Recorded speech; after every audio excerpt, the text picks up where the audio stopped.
Hello everyone and welcome to episode 3 of The Lost Art of Wrestlebox, the collaborative wrestling podcast that is getting you through the COVID-19 pandemic by reviewing some free wrestling content. And today we are having a look at the very first independently produced show from New Japan Pro Wrestling in the United Kingdom. It's NJPW Royal Quest. I'm your host, the Stowaway from RAD Live. And I'm pretty sure we have other guises that go under, but I'm simply known as Lewis Ogden. And joining me as ever is the man who is known as Not Daz in the group chat, the reigning, well, maybe defending if we ever get to next year, the Lost Art of Wrestling WrestleMania predictions champion, and a man who I hereby christen as the Master of Boys. It's Mr. Anthony Dark. Yes, I want it all. I want it all. And you're going to get it now. I want it all. You're going to get it now. And I want it now. Give it to me now. Yes, Not Daz, the one and only. The one and only. I'm getting used to that now. Being called it in the street. Yeah, wife is calling it me now. It's all good. Being called it in the street. Hey, that's that bold. It's better than that bold dickhead that I usually get. How are things, mate? How are you doing? Things are very, very, very well. Good. Very, very well. Just happy, all back to work. Everything slowly returning back to normal. Very fucking slowly. However, once again, these shows have come up trumps for us. It's coming up Millhouse. Yeah. The life for me hasn't really returned to normal. The only sort of normalcy that has kicked in since the last time we recorded one of these shows is that New Japan Pro Wrestling is officially back. Yes, get in. There was a press conference on June the 8th, I believe it was. I believe it was the 8th. Let me just quickly check my calendar because I remember that it was definitely a Tuesday. Pick a Tuesday, any Tuesday. Or it might have been the Monday. I'm not really certain. Or Monday. To be honest, it could have been any day between, it could have been Monday, Friday, Saturday, or Sunday. It's one of them. No, I'm pretty sure it was Monday the 8th of June, and we're recording here on the 17th. There was a press conference called by New Japan chairman Naoki Shugabashi, who announced in an online press conference that the New Japan Pro Wrestling events would be returning starting on June the 15th. The first show of that being a show entitled The Together Project Special, which is just like a mystery show, really, with just sort of like a card that wasn't announced until the start of the event. And then the New Japan Cup, which had been previously slated for March, would instead start on June the 16th. So where we are at the moment, it was the equivalent of yesterday. And be running through to July the 11th, with the finals taking place on July the 11th and the winner of the New Japan Cup going on to Dominion, which was originally scheduled for around about mid-June, but instead they're doing it in sort of like mid-July instead. So the winner of the New Japan Cup would be in the main event challenging for both the IWGP World and Intercontinental titles. And yeah, these shows up until the finals of the New Japan Cup all had no fans in attendance. But Dominion on July the 12th will mark the very first show that will allow fans into the arena, although it will only be a third capacity in Osaka-jo Hall. But it will still be the equivalent of about 4,000 people in the building. Just on that now, can we just praise New Japan Pro Wrestling for their response during this pandemic? Yes. In cancelling every event during a national emergency, doing things properly, and not putting your talent through sheer hell in a very dangerous environment already, and not pushing them for it.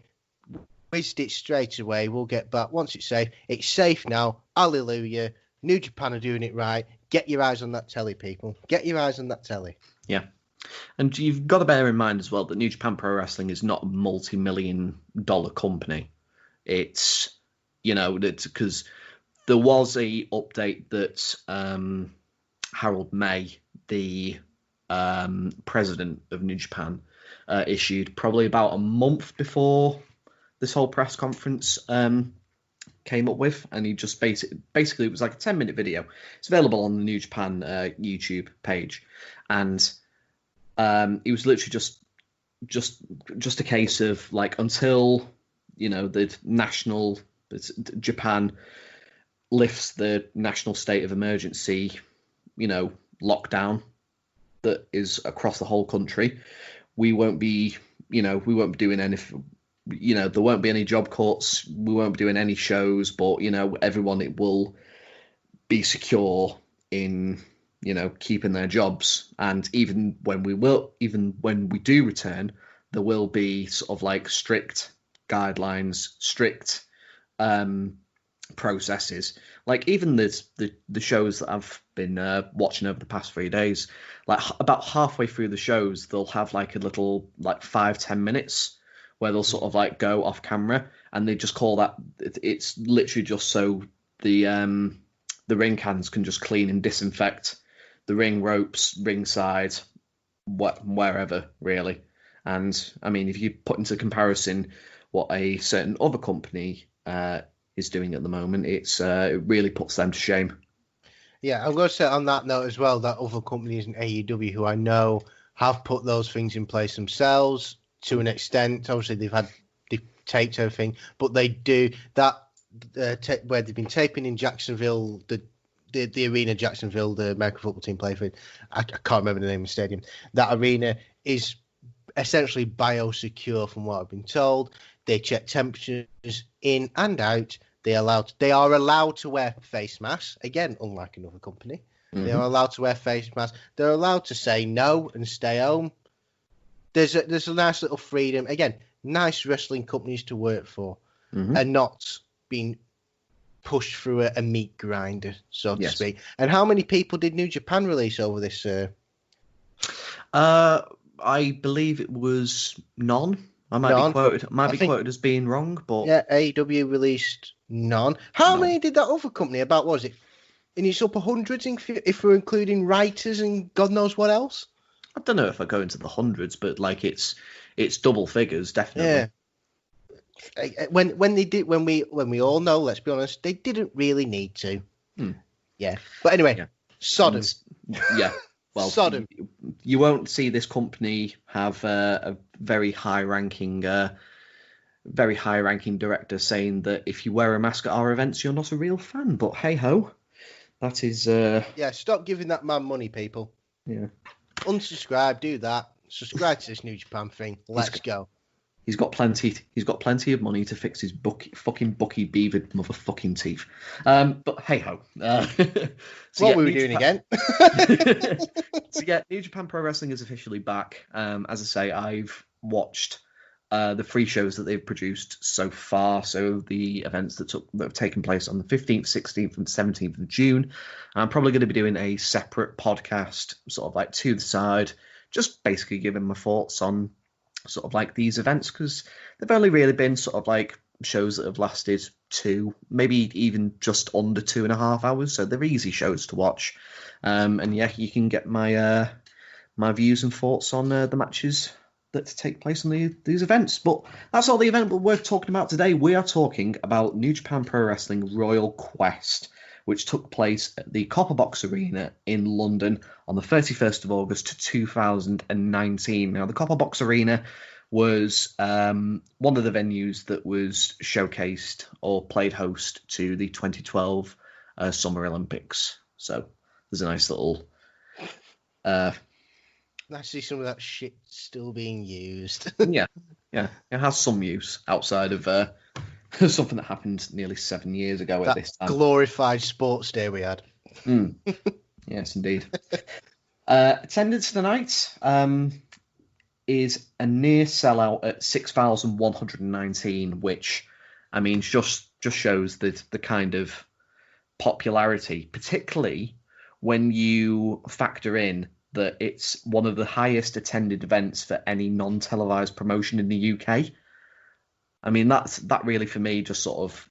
Speaks volume of the product. Speaks volume of the product. I mean, like, I'll always continue to bring this event up until I'm blue in the face, but the Rev Pro New Japan crossover show that I went to see in Altrincham, there was an estimated about 3,500 people, and this wasn't like a great big massive building. It was a building that's typically used for sort of like ice hockey, and not even sort of like popular ice hockey, but you know, it as you say, and it speaks volumes of sort of like the popularity of the company. Yeah, that's what I was going for. And it says a lot about. Let's be honest. Probably the people that aren't the most well-paid people in the world. No. Let's put it that way. Well, if anything, it comes to anything. You know, some people spend it on football. If you want to spend 70 quid on a ticket football, that's your choice. But if you're going, when you consider all the big boys, shall we say, and this is probably what you wouldn't consider one of the big boys especially in this country, when I think it was 6,000 people, when 6,000 people cram into an arena for a non-televised event from a wrestling company that's hundreds of miles away. Yeah, it says a lot about what they're doing and how far it's getting, because they're always saying that the criticism of New Japan is they're not the big dog in the USA or the UK, for instance, or in Germany, who have got a great wrestling scene in Germany. But in fact, let's be honest, at this very moment in time, speaking to you now, they probably are.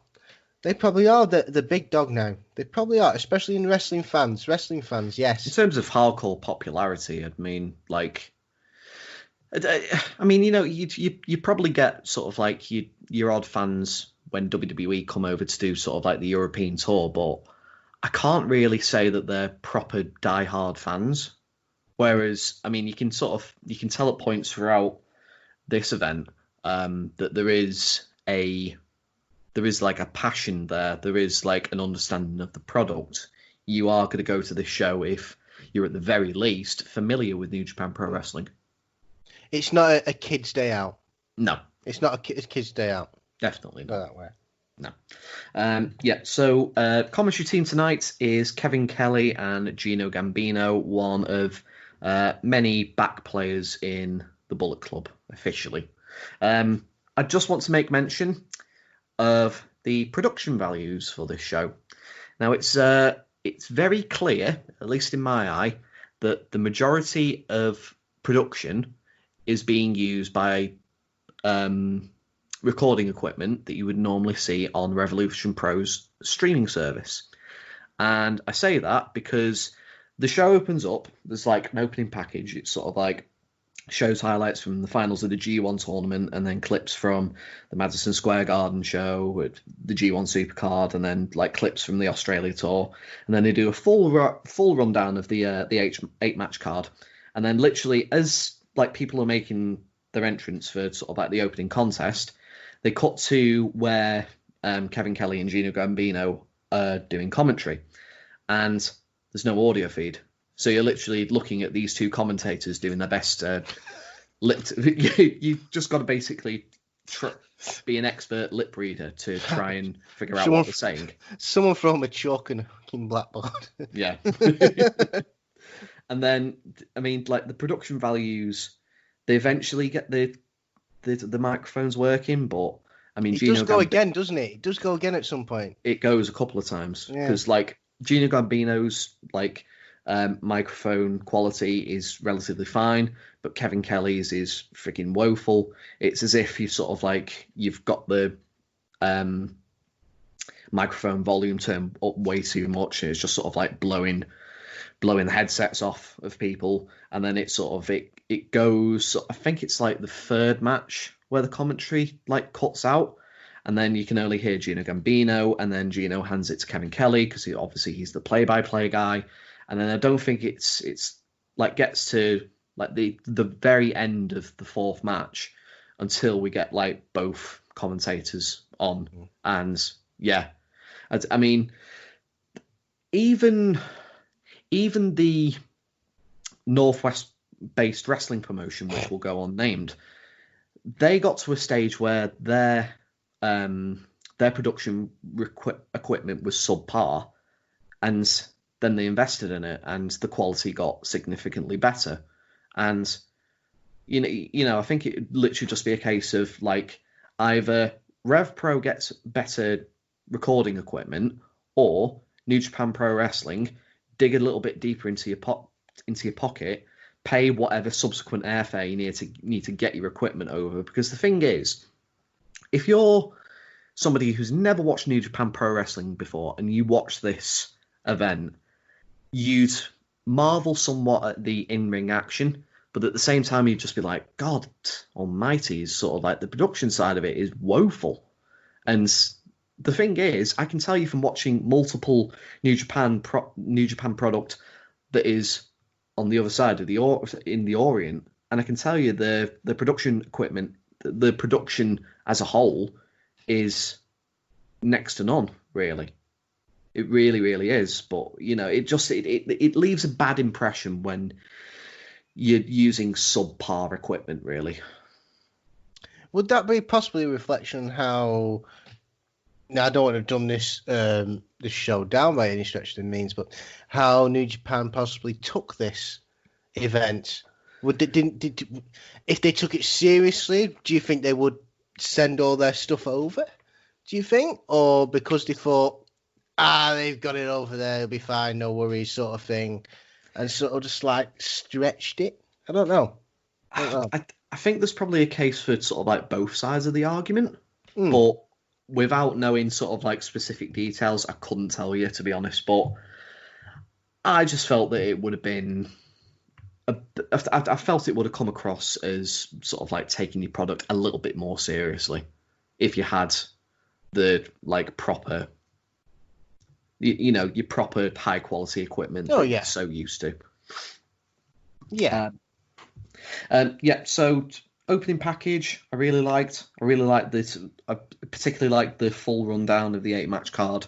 That's, something that I can always, the kind of product, kind of producing that I quite like from New Japan Pro Wrestling, when particularly sort of like big major shows like a Dominion or a Wrestle Kingdom or whatever, they'll do this sort of like this full rundown of the entire match, of the entire card before the event officially begins, which I quite like. I think it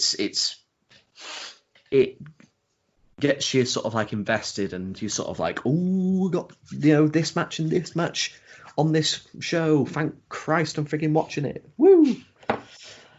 Right, so we should probably get on to the opening contest. It's a 6-man tag team match. It's Rocky Romero, Sho, and Yo, Roppongi 3K, and they are taking on the makeshift team of Young Lions, Ren Narita, Shota Umino, and the coach, Ryusuke Taguchi. Are you familiar with the Young Lions or the New Japan Dojo system, man? I am and I'm not. I'm not going to confess to know a lot of it. I'm aware of these two lads. Yes. Seen them before. Again, I've heard stories about this dojo. But yeah, I'm not going to confess to knowing too much, but I know it's there. Yeah. Love Roppongi 3K, man. Love Roppongi 3K. Yeah. They have the best theme in wrestling. It's fat. not going to have an argument. There's no argument. I didn't tell you about this, but best theme ever. One of the best themes ever, yeah. I went to sort of like a British J Cup show that had like literally Rocky Romero, Sho, and Yo on the show. And they were literally just sort of like have it. All three of them had singles matches, and all three of them won. So I literally heard this theme like 6 times in the course of sort of like, I don't know, like a 3-hour show. It was fantastic because like literally, we were driving home, and like literally all we kept going was Roppongi 3K, 3K, 3K, Roppongi 3K, 3K. It is on Spotify as well. When I'm walking to and from work, when I'm driving, that is what's on at the minute. The Roppongi. It's on Spotify. Go and get it in your ears, people. Get it in your ears. It's amazing. Amazing. It's an outstanding theme. So yeah, I'll just give sort of like a very brief roundup of how the the New Japan dojo system works, or sort of like how young lions are properly, you know, I want to say made, but yeah, I can say made. It's, you know, they're just basically making themselves into something. So when you're a young lion and you just basically, I imagine it's just sort of like a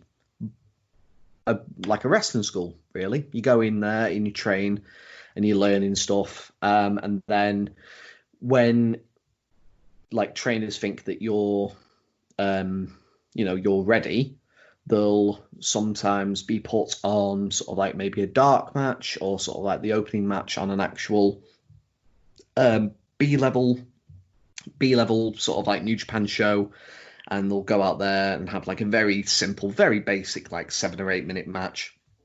And you're literally out there, you're in black trunks, black boots. You might have like a knee pad or an elbow pad here or there, but bar that, it's just sort of like you're a blank canvas, and it's literally just a case of working out and sort of like perfecting the basics. So you might be on sort of like this.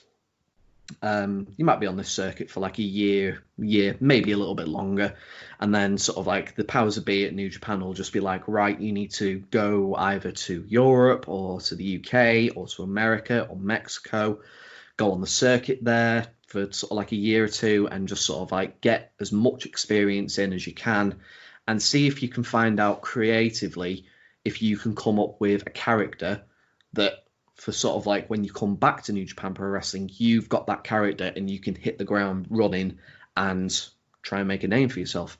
And it's these excursions, I should say, fucking hell, tripping all the words all up here. It's these excursions that had Kazuchika Okada come up with the Rainmaker persona, and Jay White with the Switchblade persona. And, there's probably like evidence of a hell of a lot more, the gimmicks that I can't think off the top of my head, but those are the two that really stick out. And I just think it's a really outstanding way of not only developing as a wrestler, but also developing the creative aspects that you put into becoming a wrestler. Yeah, I agree with that. I think it's very I'd think of it be very difficult as a young wrestler, whatever, in a company, to be told by a writer who's not wrestled themselves, or just a writer who's just been a writer their whole life, to be told what to look like, how to act, how to perform, having just come up and think, right, that's my gimmick now. I've got to take this and run with it, whether it's shit or not. With this, you find what you're comfortable in this way. You find what you're comfortable with. You find what works. It's not simply throwing you to the lions, so to speak. Mm-hmm. It's a good way for young wrestlers to have a very, very good opportunity to make it and not simply be lost. It enables them to become confident with what they're doing, who they're performing, and that. Look at Jay White. Mm-hmm. Look at Jay White in how many years? Let's call it 3-4 years, something like that. Well, if you're talking about like the Switchblade persona, it's just a little over 2 years, I'd say, 2.5. Yeah. Look how that's transitioned from him finding that, and look where it's taken him, because he took it, he believed in it. That's the most important thing as a wrestler. I think you've got to believe in yourself and what you're doing, and that resonates through how you perform, and it gives you that connection with the crowd. Mm-hmm. And I just think you can perform better all around if you're not told what to do, as from a gimmick sort of way, not in like a wrestling sort of way.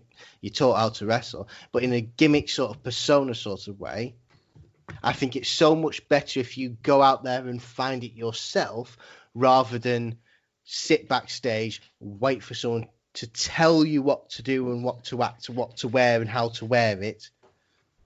Mm-hmm. I think it's much easier on them rather than, and it's a worry at the end of the day because they're shit scared of going out there, and I'd rather them go out as themselves rather than some fucking God knows what that someone's made up. Yeah, you know what I mean. Yeah. Plus, if you've come up with a gimmick yourself, you're going to be more comfortable in it, and then even if you're not sort of like 100% comfortable with it, you've got time to sort of like, you know, it's up to you to sort of change it in a way that's going to make you not only more comfortable with it, but which is going to get the most out of the character you're trying to build.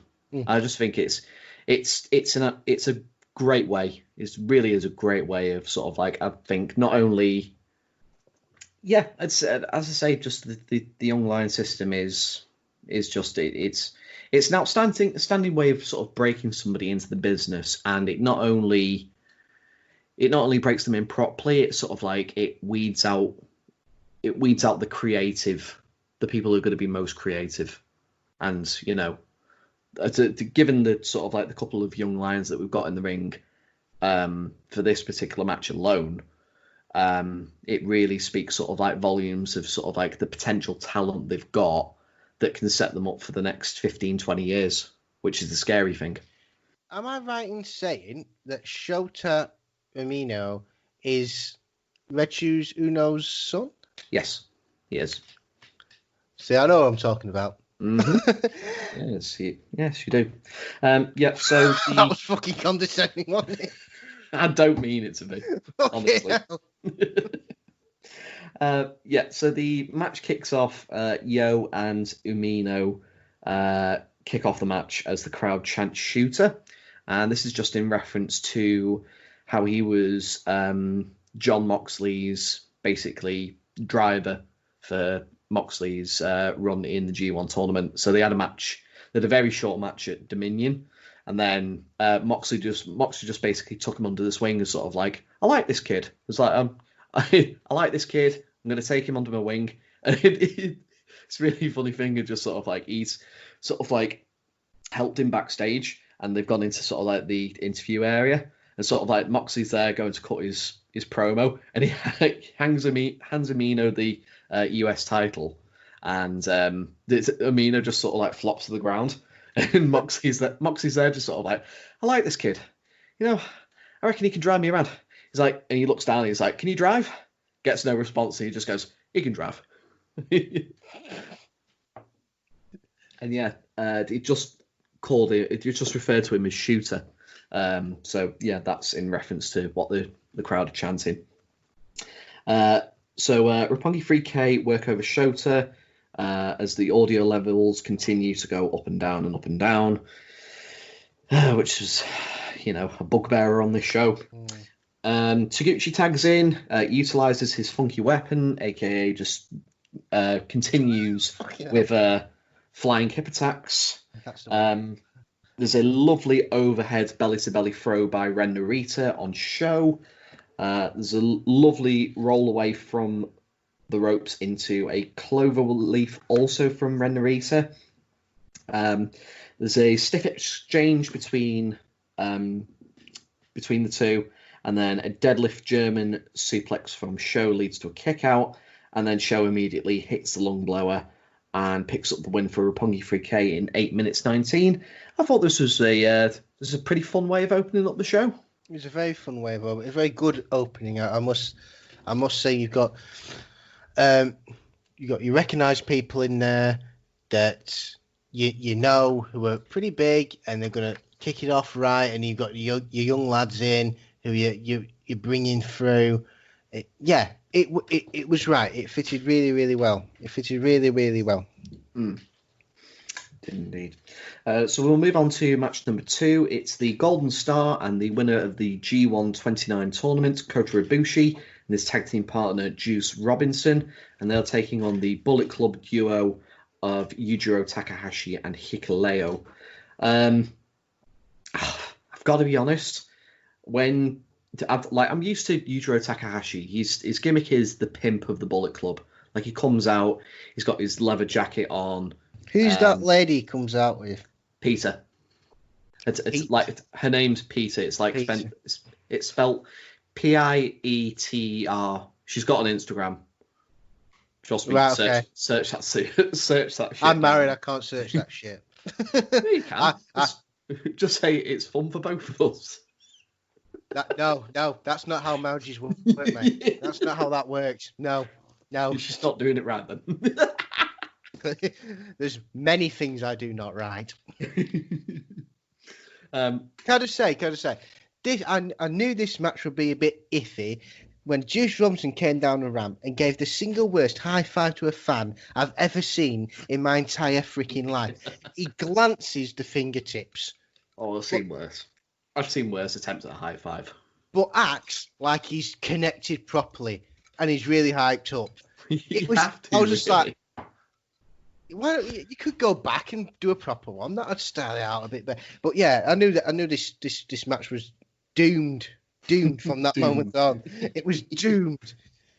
I'm used to Yujiro Takahashi, the Bullet Club pimp. Like, he comes out in his like fedora, comes out with his leather jacket on. He's obviously got the Bullet Club bunny with him in his arms, and he literally comes out here in a white t-shirt, just sort of like, no drama Taz whatsoever. It's just sort of like, he looks so Bush League.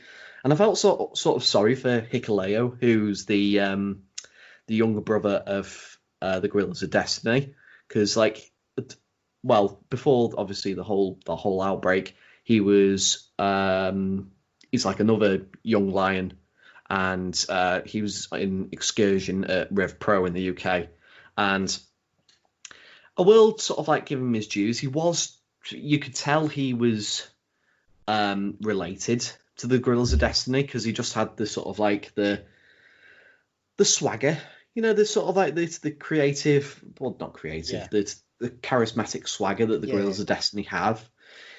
He had that, but sort of like bar that, the heel team were just sort of, they were not over at all.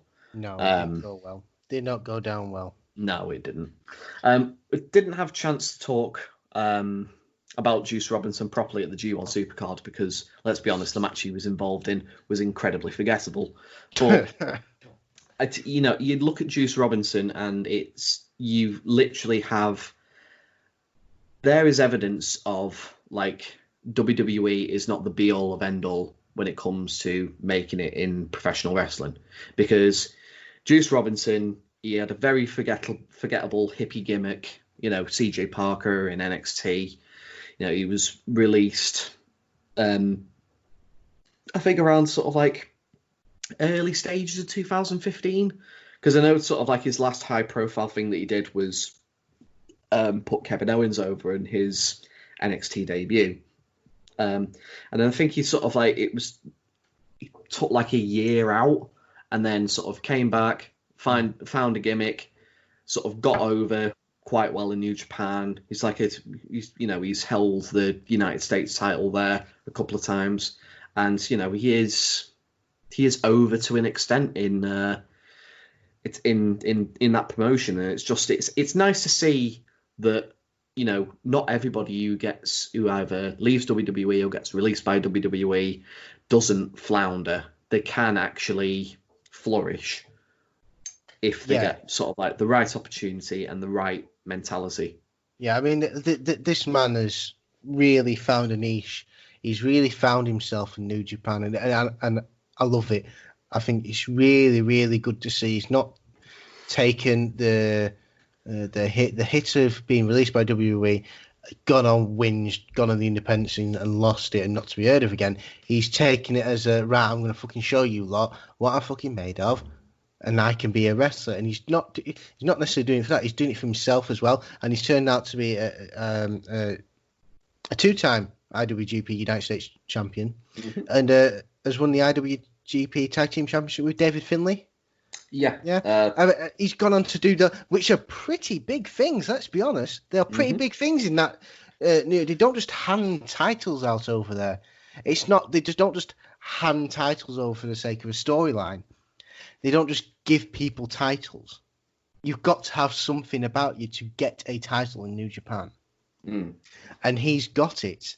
Yes. Not just once either, so it's not a bloody fluke. It's not like he's had it once just because he's a former WWE guy and left. He's got it once and twice, three titles for essentially going back, reevaluating, coming up with something new, going with it. It's worked out, and every credit to the man. Every credit to him. Yeah. Shining example, really. Juice's tag partner, kota-ibushi, has been quite a busy boy since we last saw him. Obviously, he was involved in said match with Tetsuya Naito at the Dominion show, where he very nearly killed himself. And then he won the G1 tournament.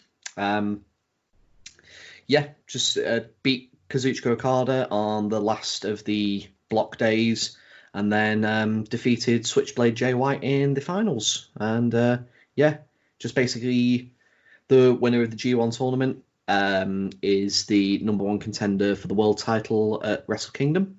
And it acts in sort of like a way of if somebody like won the Royal Rumble in WWE.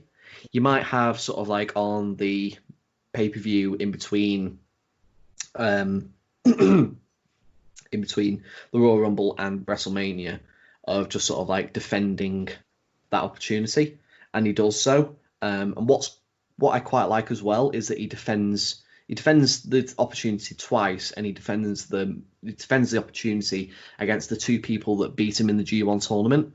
So he successfully defended them against KENTA on September 16th, and then successfully defended it against Evil on October the 14th. So it's a nice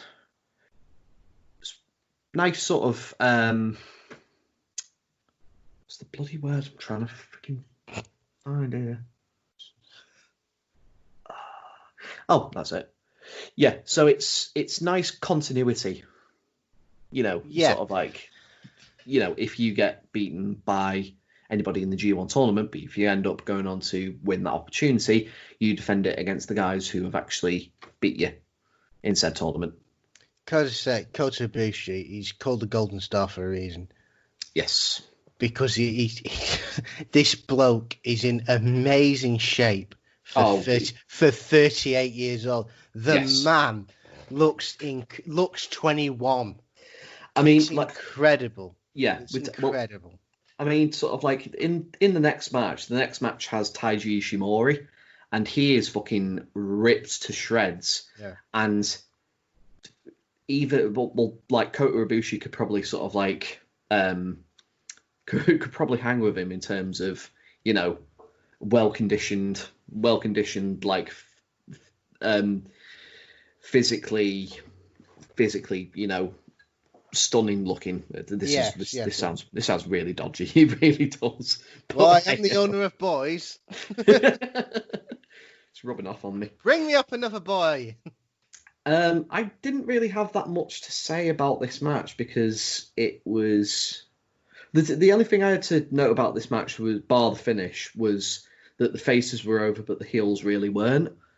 And it sort of like reflected in it because the match itself was a little bit flat. Yeah, Hikuleo was really trying to antagonize the crowd a bit. Like he was trying to piss people off, but it just wasn't. It was like, I can see, because I like Hikuleo, by the way. I like the look of him. I think there's something about him that works for me. He's incredibly tall as well, 6'9". Yeah, there's something there that just works. I think for me, I think if they take him and run with him, he's going to be a bit of a star this time. He's from the Team 3D dojo or Team 3D wrestling camp. But yeah, this boy, there's a few things. He does a few good chops and everything like that. And he actually tries to get heat. He doesn't just waltz around hoping that it just naturally happens. Please boo me, please. Yeah, it's not like, he at least tried to piss people off. Yeah. I mean, obviously, it's not as easy to piss people off. So Hikuleo, come to me for advice. So the finish of this match, Shinsuke Nakamura, Bomaye and Kamigoye from Ibushi on Hikuleo earns a victory for the face team in 8 minutes 46. As I say, match wasn't heated at all, but it was relatively fine. Would you say it's more of an exhibition match? It was more of a look, Kota Ibushi sort of thing. Oh yeah. Yeah, I think it's more like that. Kind of a note at the end of this match I found really weird. Juice Robinson gets a towel from a fan, I believe. Yes. And rubs it all over Ibushi. Yes. Including his backside. Then throws it back to the fan. Yeah, I mean, I can't really say anything for sort of like the backside, but it is it's a tradition as such in Japan. Because I distinctly remember sort of like, there'll be Japanese fans who maybe massive fans of Hiroshi Tanahashi, and sort of when he's going to the back, they'll sort of have their towels and they'll just be sort of Tanahashi-san, please wipe yourself with a towel, and it'll literally sort of it's literally just a case of oh, I have the sweat of my favorite wrestler. It's weird, but it's one of those things of whatever. Whatever gets the job done for you, I guess. But yeah, it was weird, but I can understand to an extent why they did it, because it's part of the Japanese culture, or part of the New Japan culture, I should say. Yeah, it was just a bit. It took me by surprise. One minute he's got these towels and he's just patting him down and wiping him with it, and then he's throwing it back. I just thought, that's weird. Yeah. Yeah, well, it's entirely different culture over there, mate. Entirely different. So we'll move on to match number 3. It's the Birds of Prey from Chaos, Will Ospreay and Robbie Eagles, and they are taking on the Bullet Club team of the IWGP Junior Tag Team Champions, Taiji Ishimori and El Phantasmo. So there's not really that much of a backstory, but Robbie Eagles was an affiliate of Bullet Club, and then he wasn't. He was just basically kicked out by both Ishimori and Phantasmo after one too many losses. Will Ospreay came in, made the save, and just basically recruited him to the Chaos group. So that's relatively, it's a relatively simple story. This was very, one thing that I had a gripe about this match, and I'm wondering if you feel the same way, in terms of sort of cruiserweight heels doing as many sort of springboardy, high-flying stuff as the baby faces do. It sort of takes it away from me. If I'm thinking of sort of cruiserweights who work as heels, I will instantly think of sort of Eddie Guerrero in WCW, because there's sort of a time when he first came into WCW where he was sort of this white meat babyface, and then sort of he went on sort of a losing streak and just sort of developed this really stinking attitude, and then from that stinky attitude, he sort of came into this sort of viciousness. I mean, sort of El Phantasmo, particularly, because sort of doing these springboard moonsaults or springboard crossbodies, it takes it away from me. I don't know, maybe I'm thinking sort of in Bunkle's sort of mindset. Yeah, fuck you, Bunkle. But on a serious note, I understand actually where you're coming from, thinking about it now. But on the other hand, well, let's go back. Pac now doesn't do as many springboards now. Thinking about it now, doesn't do that many springboards in AEW. So he's the heel. Yes. Now, your job as a heel is to, yes, get heat with the fans, piss people off, be an absolute dick. But I'm going to say this, your job as a heel is also to win at any cost. does that win at any cost count doing your springboard moves? It's a double-edged sword, I think. I think it's a very double-edged sword because I think if they do it, they risk turning the crowd. I'm going to say turn the crowd against what they want. Yes. They risk that. But at the same time, they want to give the illusion they want to win the match. Mm-hmm. If you know what I mean. Yeah. They still want to do. It's like Ric Flair. Nasty's playing the game, does everything he can to win. That was his gimmick. That was his thing. I still think as a heel, you've got to win at all costs. But should that include your fancy moves that people cheer for? Mm-hmm. It's a double-edged sword. Yeah, I think it really is. If you do it the right way, like I think Pac does. Yes. And watching him now forming the Death Triangle with Pentagon Jr. and Ray Phoenix, watching them do it, they do it in a heelish way. Yes. Which sounds really stupid. Mm-hmm. I can imagine people listening to it and going, what the fuck are you talking about, Not Daz? But go out and watch them. They do things in a heelish way and not in a... It doesn't make the crowd gasp. It makes the crowd go, oh, no, oh, my God. They're gonna fucking leap on him. Not, whoa, he's going to leap on him, if that makes any sense. It takes away the grandeur of the move.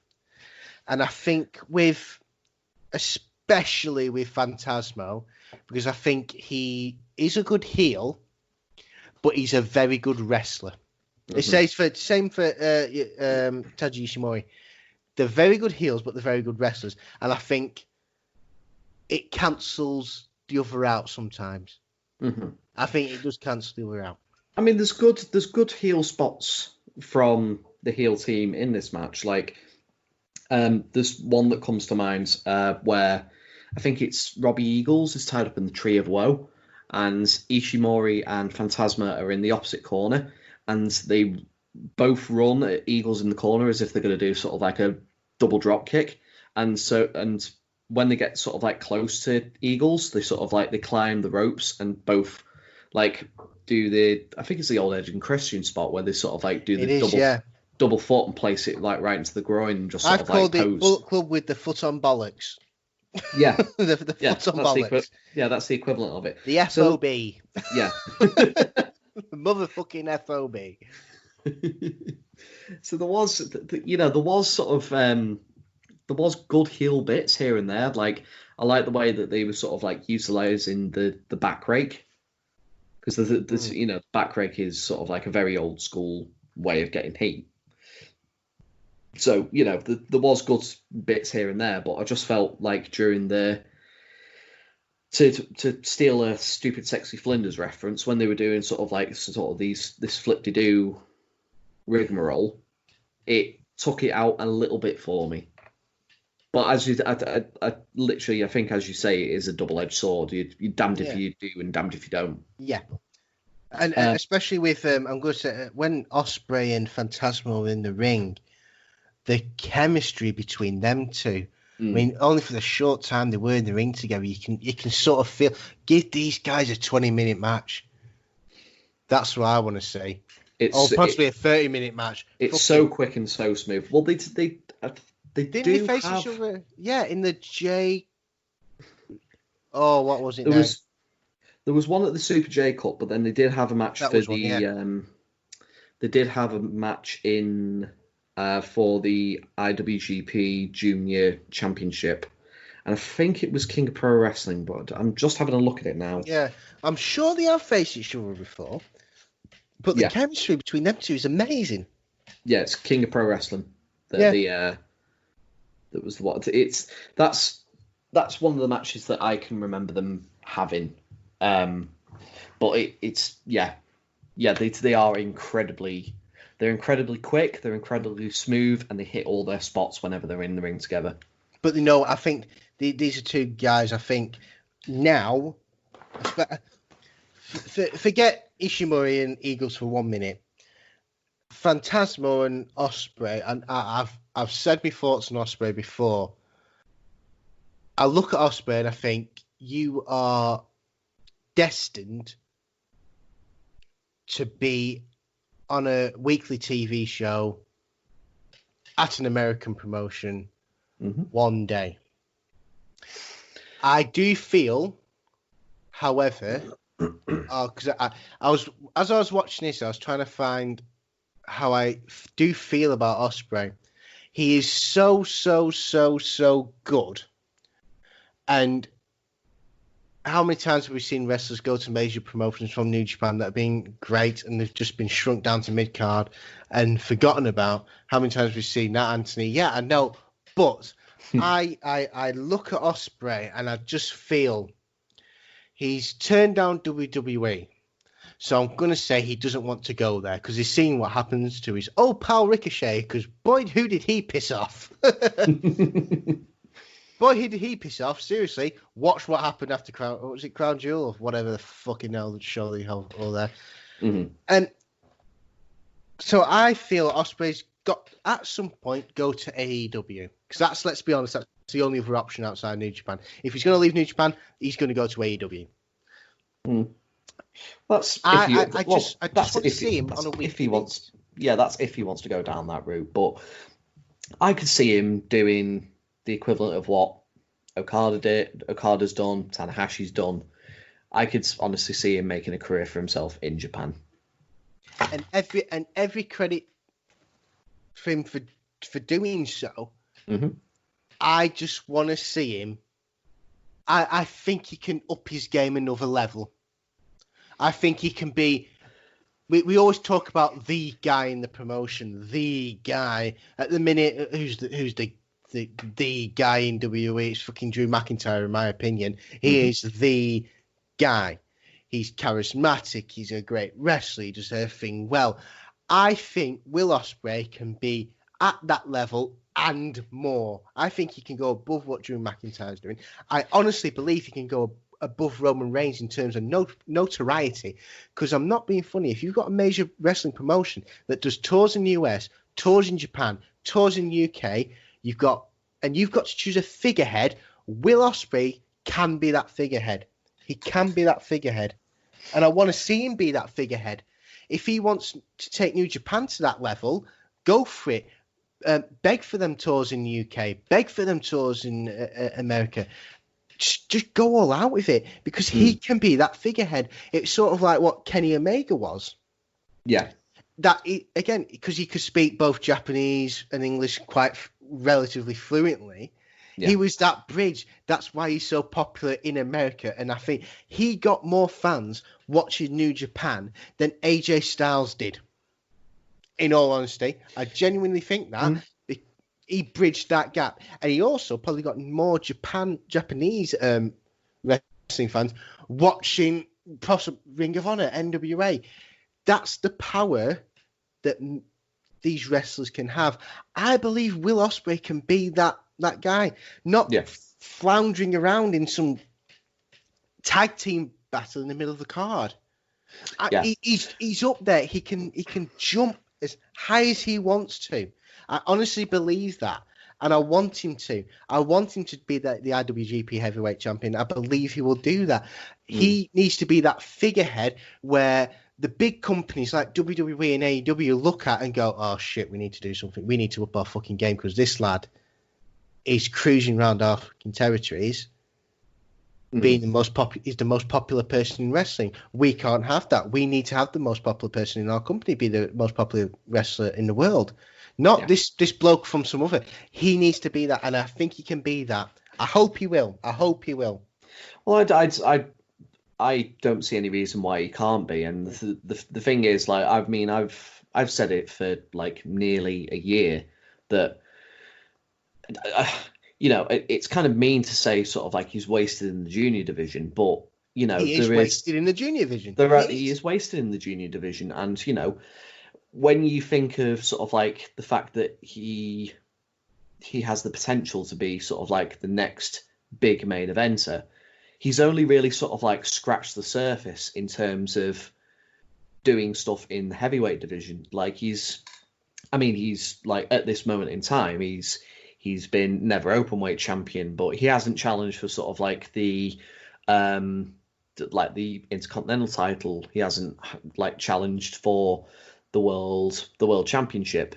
Like, you know, he's literally only just started scratching the surface, and I wouldn't be surprised if like maybe in the next year, in like another year, maybe two, we see the real sort of like breakout of Will Ospreay as being sort of like the next big main eventer.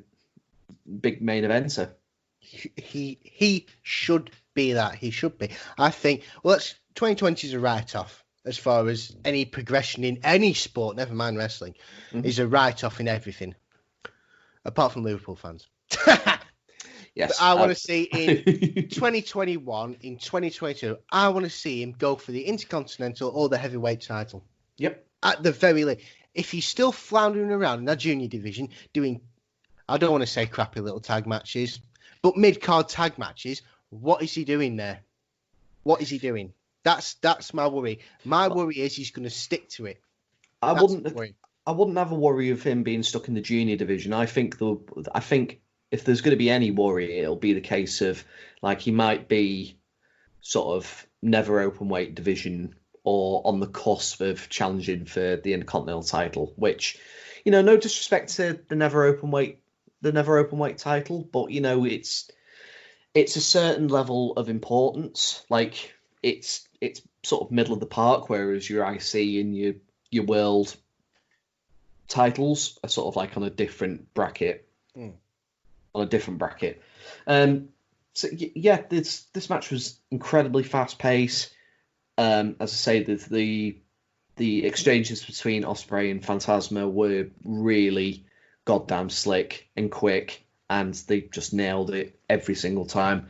And the finish of this match came when the faces hit Ishimori with a double Spanish fly, and they picked up the win in 10 minutes 36. And then straight after the match, Ospreay on the really, really shitty microphone. I was just about to make out that they challenged Ishimori and Phantasmo for the junior tag belts, which I believe it was a match that happened, and Ishimori and Phantasmo definitely did retain, because I seem to remember that happening. But yeah, as I say, the match was very fast paced. And you know, it was good. I'd definitely say it was good. There is a bit that I noticed, and I don't think if I was reading too much into it. But Robbie Eagles is doing yes kicks on El Phantasmo, and I think it's either the second or the third one where he catches Phantasmo in the chin/jaw, and Phantasmo sort of turns to look at him, sort of gives him a look, as if to say, what the freaking hell was that? You know what I mean? He's like kicking it, and then he turns. As soon as he kicks him in the jaw, he turns to stare at him in the face, as if to say, what the hell was that about, pal? Yeah. And just the assault from Phantasmo on the after sort of seemed like a receipt if I was going to use wrestling terms. What was it? The sliding German from Ishimori. What a move that is! Yeah, what a move that is. Why does it do that more often, please? Because it's an amazing move. It's very quick. It's their quick style, and they've got something that's normally I don't know how to say this, like a proper heavyweight sort of move, and turned it into a cruiserweight move. Yeah, it's very, very good on their point. And I also saw the most violent tagging by Robbie Eagles. Sort of just the most violent tag on Will Ospreay. Poor Will Ospreay. I thought I'd say that in a million years. But I was saying, we've seen the worst high five to a fan ever, and now we've seen the most violent tagging. I couldn't believe it. I was like, it's your pal, lad. Just be gentle with him. That's gentle slap on the hand. He was very enthusiastic. What can you say? It was just so unnecessarily violent. It just took me by. I mean, I love a good hot tag, and I know a hot tag's meant to be a bit more forceful, but this was just like, okay, has he fucking said something, pal? Is he? Well, potentially. We don't know what goes on behind the scenes. Absolutely not. But woe between us to start any rumours. So now we're going to start a rumour. Successful. Almost as good as L. Hitler in the last episode. Anyway, moving on. There is an explanation to L. Hitler. I didn't just make up a wrestler called L. Hitler. I didn't make up a wrestler called L. Hitler. I didn't. There's a reason behind it. Go and listen to the last one, please. Go back and listen to the Crockett Cup episode, and this reference will have some weight behind it. Anyway, we'll move on to match number 4. It's the Los Ingobernables team of SANADA and the Intercontinental Champion Tetsuya Naito, and they are taking on the Bullet Club duo of Chase Owens and Switchblade Jay White. I have to say I quite liked Naito's fist bumping as he was coming out. Just sort of like he does sort of like a couple of fist bumps with a couple of adult fans, and he'll sort of stand right in the middle of the aisle and sort of put his arm out just a little bit, but not too much. So like these adult fans are just literally having to reach right over to try and get a fist bump with Naito, and then literally as he gets to sort of like the end of the entranceway, there's like a kid in a LIJ t-shirt that sort of offers the fist, and Naito just goes over and just sort of like no effort whatsoever. Well, effort. No, so casual, so cool, cool. He's fucking cool, man. Say it. The man is fucking cool. Yes, so cool and just so smooth at the same time.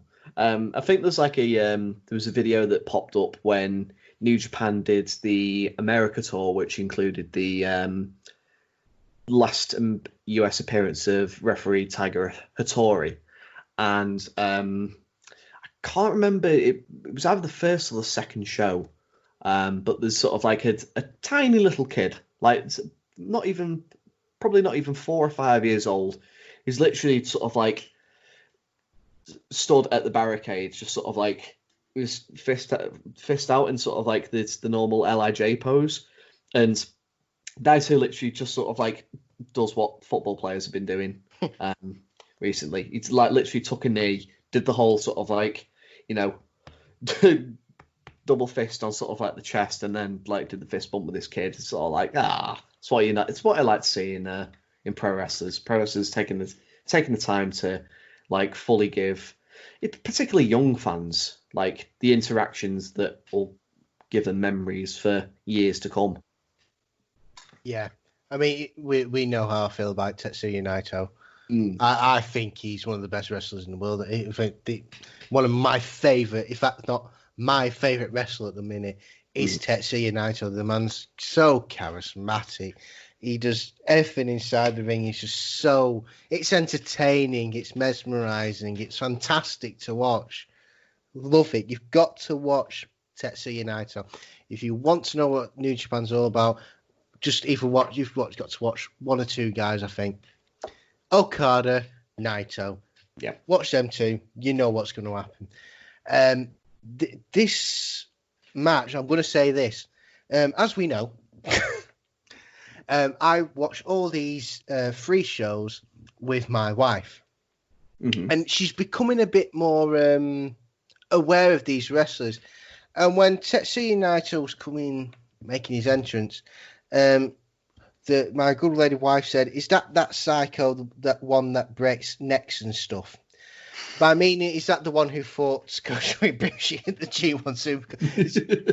That's I can translate. Yes. Mm-hmm. As soon as you're married, you can translate women. It's very, very easy. But yeah, that's liar. Of course, I'm a fucking liar. Of course, don't believe anything I say, kids. I'm going to say this about this match: the Naito and White really go at it between each other. It's really about them two. This, yeah, it's really about them two. There was two stories with this match. The first one being that Kevin Kelly puts over on commentary is just sort of like SANADA has like an issue with Chase Owens, because Chase Owens, like literally every time he's in the ring with SANADA, will attempt to do the Paradise Lock on himself and will just fuck it up like royally. Like, there's very early on, like, Chase Owens attempts to do the Paradise Lock, doesn't put it in, like, properly, and he's got sort of, like, SANADA turned over in the, you know, the particular pose that, you know, everybody that is putting the Paradise Lock ends up being, just sort of, like, completely trapped. And, you know, he's got his foot on sort of like SANADA. He's there just going, we've finally got the Paradise Lock on him. And he goes to walk away and SANADA just stands up. Yeah. I mean, that Paradise Lock is cool. Again, it's one of the things that's just cool. Chase Owens, I don't know what to make of that guy, man. I don't know what to make of him. He's a decent hand. As I say, the sort of like, I've seen bits and bobs from him, and sort of like from what I've seen, he can actually be sort of like a really good worker. He can actually be a really good wrestler. But the problem is just sort of like I will always see him as just sort of like being an undercard guy, because he's got sort of like a weird body to him. It's just sort of like, I don't really know how to describe it. It's sort of like maybe sort of like the beginning of when Chris Hero started to get a little bit of a gut, but like didn't get to full like Chris Hero gut as he did. Hero gut. Yeah, Hero gut. But yeah, as I say, he's always been like a really decent worker whenever I've seen him, but you know, it'll never. In my eyes, I mean, he'll never really progress any further than just sort of like being an undercard guy. But as I say, he is a decent hand. Yeah. In this situation, I think he does more. He's a good tag team partner to elevate, to further a singles feud maybe. But I think it is what it is. It is what it is with him. Yeah. So that is one story of this match. The other story is Jay White and Naito just competing to try and find out who is the biggest shithouse of the other. Because like the camera doesn't get it, but there's like this bit where Naito and SANADA get rushed. Naito's knocked to the outside, and Jay White sort of like off camera just sort of like spits at Naito, because you can hear the crowd react like really strong to it. Yeah, and I think Naito got his own back on that one as well. I think he was charging towards the corner. Jay White goes to put the feet up. Naito catches him and just gozzed in his face. Yeah, because that is Naito. That is Naito, but again, it's Naito, and he can get away. He can get away with spitting in another wrestler's face as a face. He can get away with that, and that's the charisma of the man. He can get away with it. Can I just say that SANADA's is it a dragon sleeper? Yeah, the skull end. Yeah, I love that as a submission move. Does Drew Gulak do something similar as well, or is it? I think it's that same thing. Yeah, I think it's a very powerful / very simple submission. But I like that as the finish. I think everyone was expecting, you know, Naito to go to Chase Owens with the Destino and win it that way. But it was very nice to see SANADA pick up the win, especially by submission and by this Dragon Sleeper, which I think doesn't get used that often. It's a very good finishing move. Well, it plays into sort of like where SANADA has been in these hypothetical past few weeks. Because if I realise we're getting a little bit ahead of ourselves, but in terms of Kazuchika Okada's run in the G1 tournament, he only lost to two people as well. He lost to kota-ibushi, and the other guy he lost to was SANADA, who it's a really darn good match there, Okada's SANADA at the G1, because it goes incredibly close to being a time limit draw, and SANADA just about wins with about like 20 seconds to go. But they do it in a way sort of like building tension within sort of like the last 2 minutes, like teasing that it's going to be sort of like a draw. But so when SANADA eventually sort of like gets that win, it just feels that much more important. And as I say, he'll build on his momentum a little bit more. and being that he defeated Okada's the heavyweight champion, SANADA is basically next in line to wrestle for the world title. It's just basically sort of like the last opportunity that anyone will get to win the world title before Wrestle Kingdom. So yeah, as I say, the match itself was fine. It was very house showy. It was a very house showy kind of match. Yes, I have to agree with that one. It didn't really have sort of like your, it didn't really feel all that important, even though sort of like the win was a significant one. As it went just under 13 minutes as well, so it was probably sort of like the first like longer match of the night. So the post-match, Jay White beats down on SANADA and Naito, then Gedo hands him a chair. Jay White destroys SANADA with it. He goes to do the same to Naito. Naito counters, hits him with the Destino, and just basically sends the heels packing. This would, it would. Come on, brain. Come on. Come on, brain. This would roll right into the Destruction in Kobe, or the Destruction Tour. So where on September the 22nd, Jay White would defeat Tetsuya Naito for the Intercontinental Championship, and it's a title that he will hold going into Wrestle Kingdom 14. Right, so we'll move on to the fifth match on the card, which is for the IWGP World Tag Team titles. The champions, the Guerrillas of Destiny, Tama Tonga and Tanga Loa, defending against the winners of the Revolution Pro Road to Royal Quest tournament, Kyle Fletcher and Mark Davis of Aussie Open. I've sort of conflicting feelings about Aussie Open. Go on. I mean, they are a very good tag team. I'm not saying they're a bad tag team. They're a very good tag team. But I don't get sort of like I mean, if you probably talk to sort of like Rev Pro fans, they'll probably tell you that they're one of the best tag teams in the world at the moment. Whereas I just see like a very decent tag team who are only really substantially over because they're Australian. And, it'll give any UK fan base a chance to just go, Aussie, Aussie, Aussie. And that's it. And as like English people, as someone who had played cricket for 18, 19 years of his life, even at 28 years of age, we're meant to hate Australians. Yeah. Ashes and all that. That's the rivalry. That's the rivalry. Whether you like cricket or not, it's sort of a rivalry. But regardless of all that, Aussie Open, you've got one high flyer, one powerhouse. They've got something that's over. Yeah. The recipe's there. Mm-hmm. You've just got to put it on a plate, decorate it nice with a bit of flowers here and there. There's something about them that just isn't gelling enough for them to win a big one. Yeah. If you know what I mean.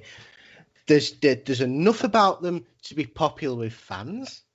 There's enough about them to be popular with promotions and maybe even known worldwide and whatever. But there's not enough for them, I feel, for them to hold, for them to be important enough to hold a title. The belts don't look right on them. No. You know what I mean? The belts just don't look right on them at the minute. Mm-hmm. I think they're too babyface. Way too babyface. Yeah, potentially. They're way too babyface. But I mean, to this crowd, I mean, like even before the match like properly kicks off, there's dueling chants of God and Aussie Open, which is, I mean, I find it quite surprising, but the couple of times that I've seen them have been from sort of like a Northwest crowd, so they probably won't have been as significantly over as maybe they would be down south. But I just found it was quite interesting to see. And to be honest with you, they had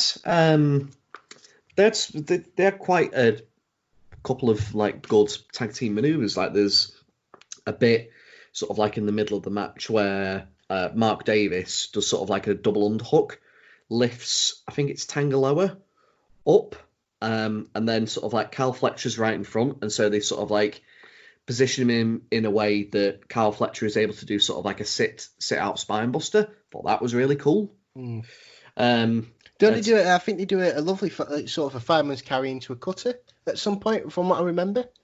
Yeah, they do that, which is actually quite nice. I do quite like that. But then again, it goes back to that the perfect combination of strongman and high flyer. Yeah. Everything is there for them to be a success.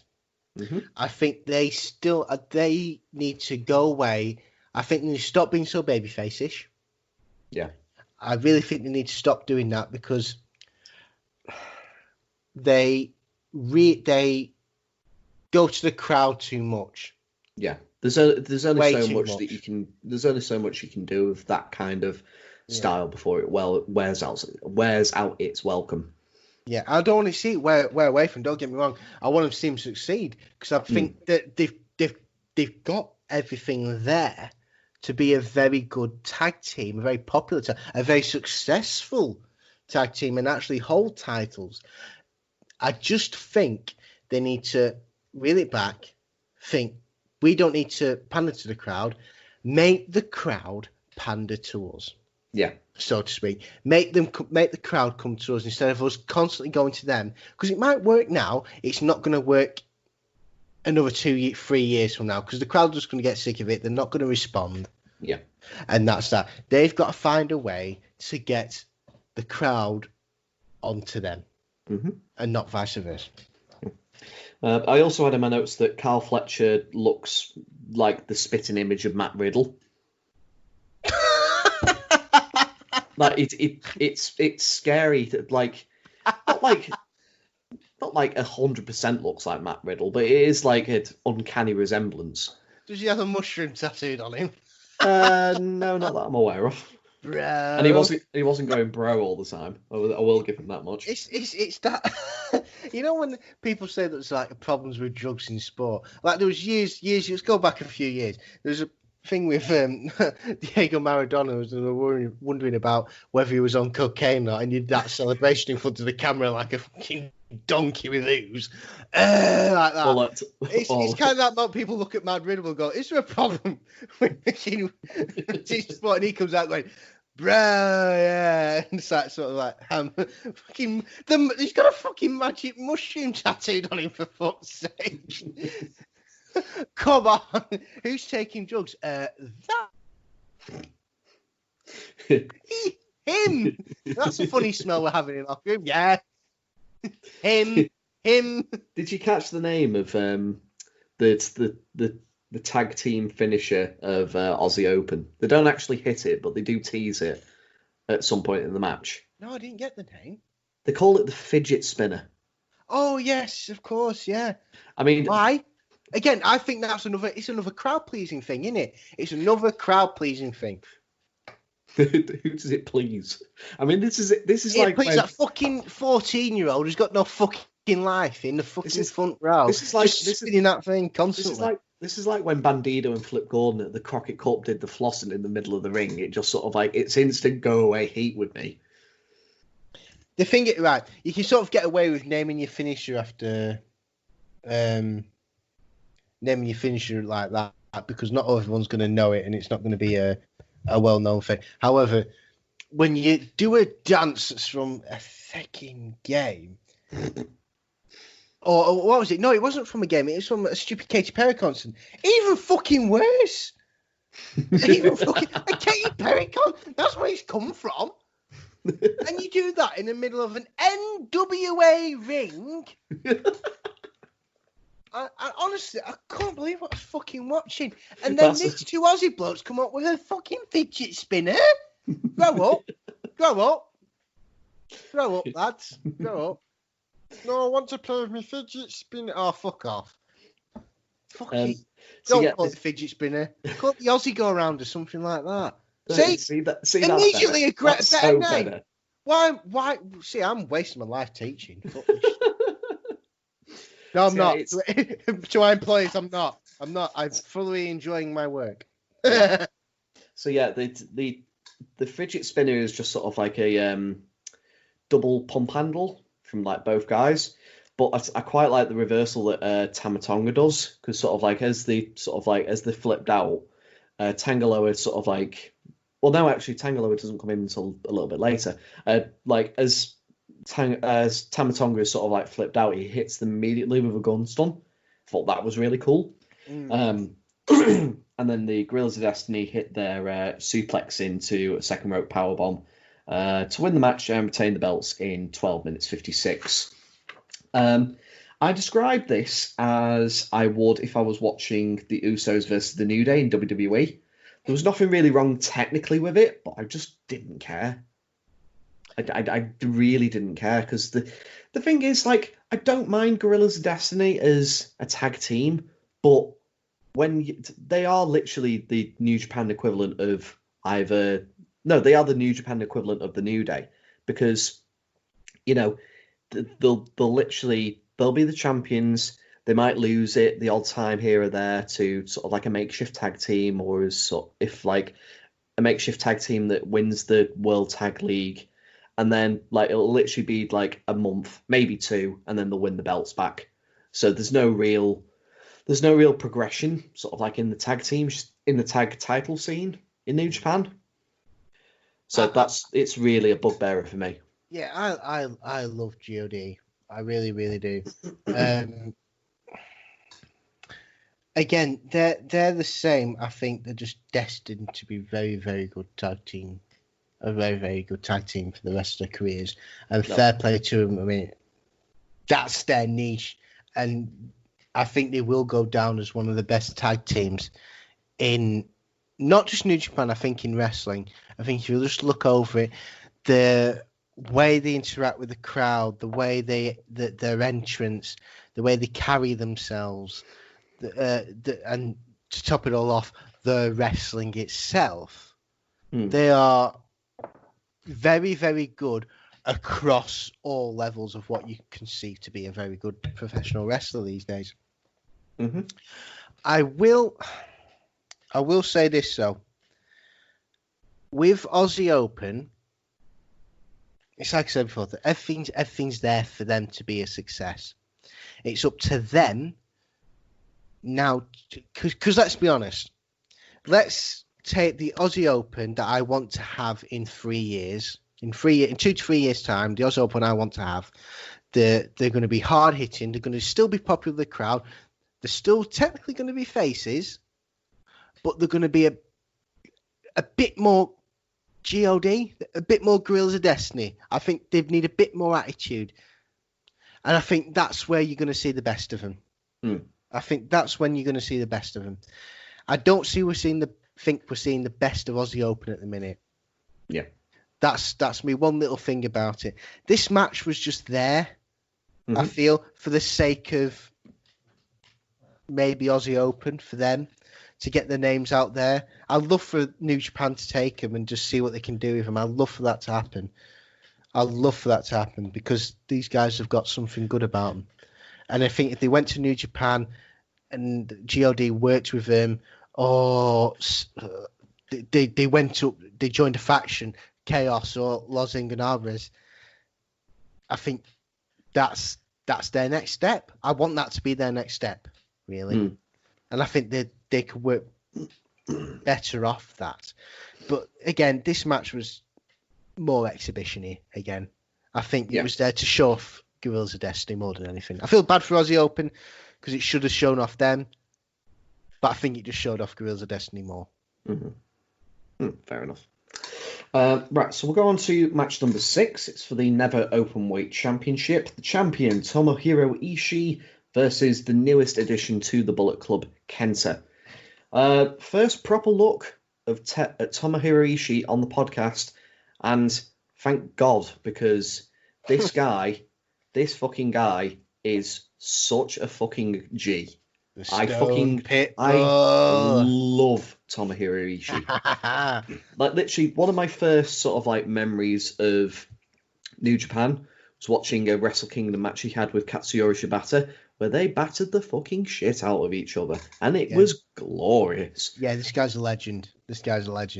Yeah, it's amazing. I mean, it's sort of, I think, because like I'm quite partial to sort of like matches that involve Tomohiro Ishii and Minoru Suzuki going against each other, just because I am. And I think it was like last week or something like that. I put there's a match that they have at a show in 2018. There's a fucking barn burner of a match. It's really fucking good. And I just sort of clipped this like forearm battle that they have. It's like 3.5 minutes long and it's fucking brutal. And I think it was Coxie that said at the time, was just sort of like, I'm surprised that, Ishii's never been a world champion. And I literally just made the case of saying, well, it wasn't really until he got to his mid to late 30s that he became the amazing wrestler that he is today. Because like the thing is sort of like I get I say that because from Big Daddy Meltzer, who literally just made the case of saying like up until sort of like his early 30s, he was just a guy. He was serviceable, but he wasn't that great. But then he got sort of like into his mid to late 30s and just became this absolutely fucking amazing worker. And I just sort of like I love Ishii because he's probably the most like I say most consistent. I'd say he's the second most consistent worker in New Japan for me personally, and only Okada's better. I would say I'd say Okada is the one who's more consistent than Ishii. Because the thing is, every time I watch an Ishii match, I'm just sort of like, this is so fucking good. This is so fucking captivating, and he's the kind of wrestler that will not only get the best out of himself, he will get the best out of the individual that he's facing. Because I mean, if you need evidence enough, go back and watch the match that he had where he won the Never Openweight title against Taiji. Now, I'm not going to put it lightly. I fucking hate Taiji.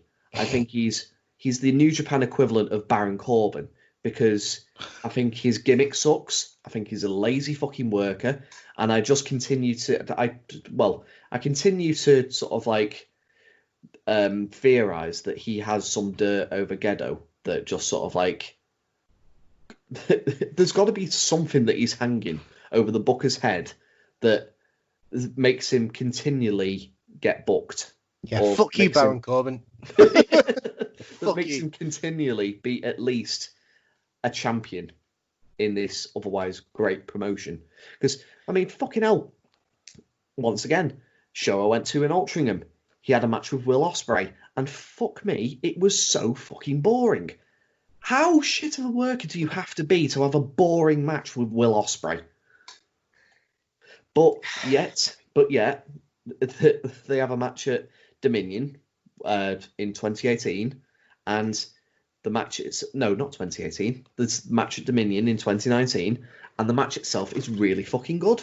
It's a really good fucking match, and as I say, Tomohiro Ishii beats Taichi to become the Never Openweight champion, and yeah, I mean, you go back and look at. I mean, if you want to sum up Tomohiro Ishii and the kind of work that he is, I'd definitely recommend from the G1 tournament that's just been, you go back and watch all 9 matches that involve Tomohiro Ishii, because every single one of them is fucking outstanding.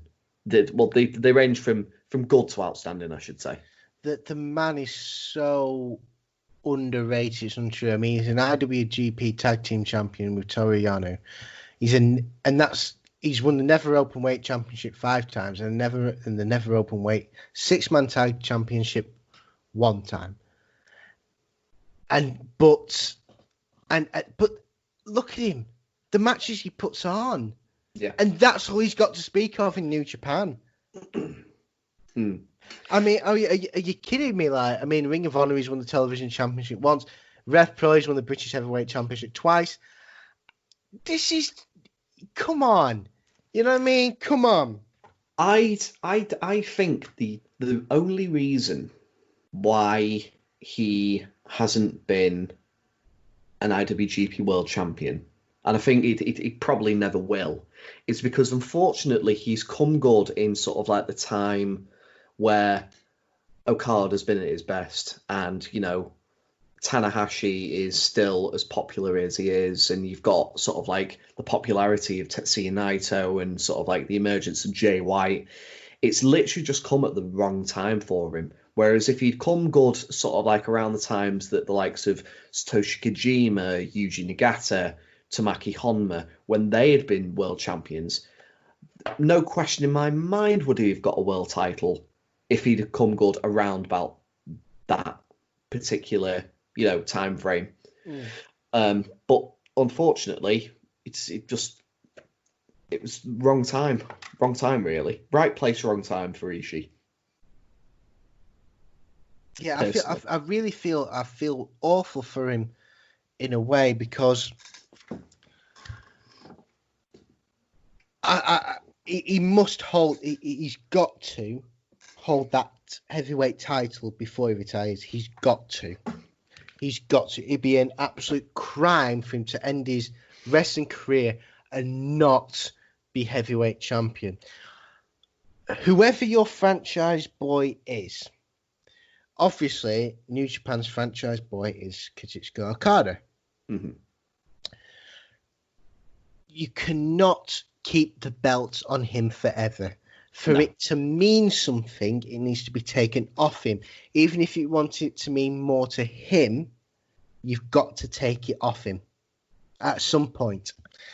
Now, New Japan are quite iffy about this. They feel the safe option is to keep the title on Okada. Okada, the most popular wrestler by far in New Japan. He's the safe option. Mm-hmm. However, I think it would be unjust for someone like Tomohiro Ishii to not have that title in the next couple of years. Yeah, you can't. At least not. one. All it needs is once for a couple of months. That's Mm-hmm. it. That is all really we, as fans, probably he himself is asking for. We're not asking for multiple reigns. We're probably not even asking for a year-long reign. Let's be honest. If you can build something up towards Wrestle Kingdom, or say whatever, just another pay-per-view, whatever. It doesn't have to be Wrestle Kingdom. Just throwing it out there. Mm-hmm. Just have it. There's no reason you can't do that at like a Dominion. Exactly. And Dominion have perfect, actually. Have those pay-per-view, because the problem New Japan are coming to now is we're looking at the main event. Obviously, I'm not counting this year's Wrestle Kingdom, not to spoil the whole damn thing as to who holds the titles, but okay. Titles, I've given it away sort of there. Mm-hmm. It's because obviously again it's that thing where we put it back on Okada, we make it safe. Mm-hmm. We keep our status quite high. Yeah. And the problem they're going to run into now is that Okada, to quote a famous term used by another wrestler, Okada wins low. Like Cena wins low. Reigns wins low. You demean it lowers that championship down so much if you just have him winning constantly. But by winning constantly, I mean every single pay. I don't mean say if he defends it once every 3 pay-per-views, it's fine. That's fine. Sort of like the NWA title. Look how that's done. That's not really defended on every single pay-per-view. No. On everything they do. And even if it is, it's not a big match. It's sort of built up to be. They've got to build someone up as a threat, as a proper threat. And if you build someone up as a proper threat, even if, say, someone like Okada wins, it means something still. Yeah. But eventually that dies out. I do feel that dies out. Unless you're very, very good at booking. Unless you're very, very good at your character, which Okada and New Japan are, much like NWA and Nick Aldis are. Mm-hmm. But again, I want to see this belt on Tomohiro Ishii, man. Yeah, I want to see this belt on him because I think he fucking deserves it. I'd love to see him have a run with it. I really, really would. He's that fucking good. I don't. What does the man have to do? What does the man have to do? As I say, I think it's just a case of wrong place, wrong time. That was right place, but it's come at the wrong time because there's been that many people at sort of like a consistent level, that have just literally they've had to capitalize on. Like I don't think it would personally matter when Ishii would get the belt. I just think it should happen. A retirement match, maybe. Yeah. Even then, that would be popping. Yeah. But anyway, I'm going to go back to this match because I've just learned little note. Go on. Before we get to the match, we had like a long talk about Ishii. I just wanted to talk a little bit about KENTA. Now, obviously, KENTA. We forget.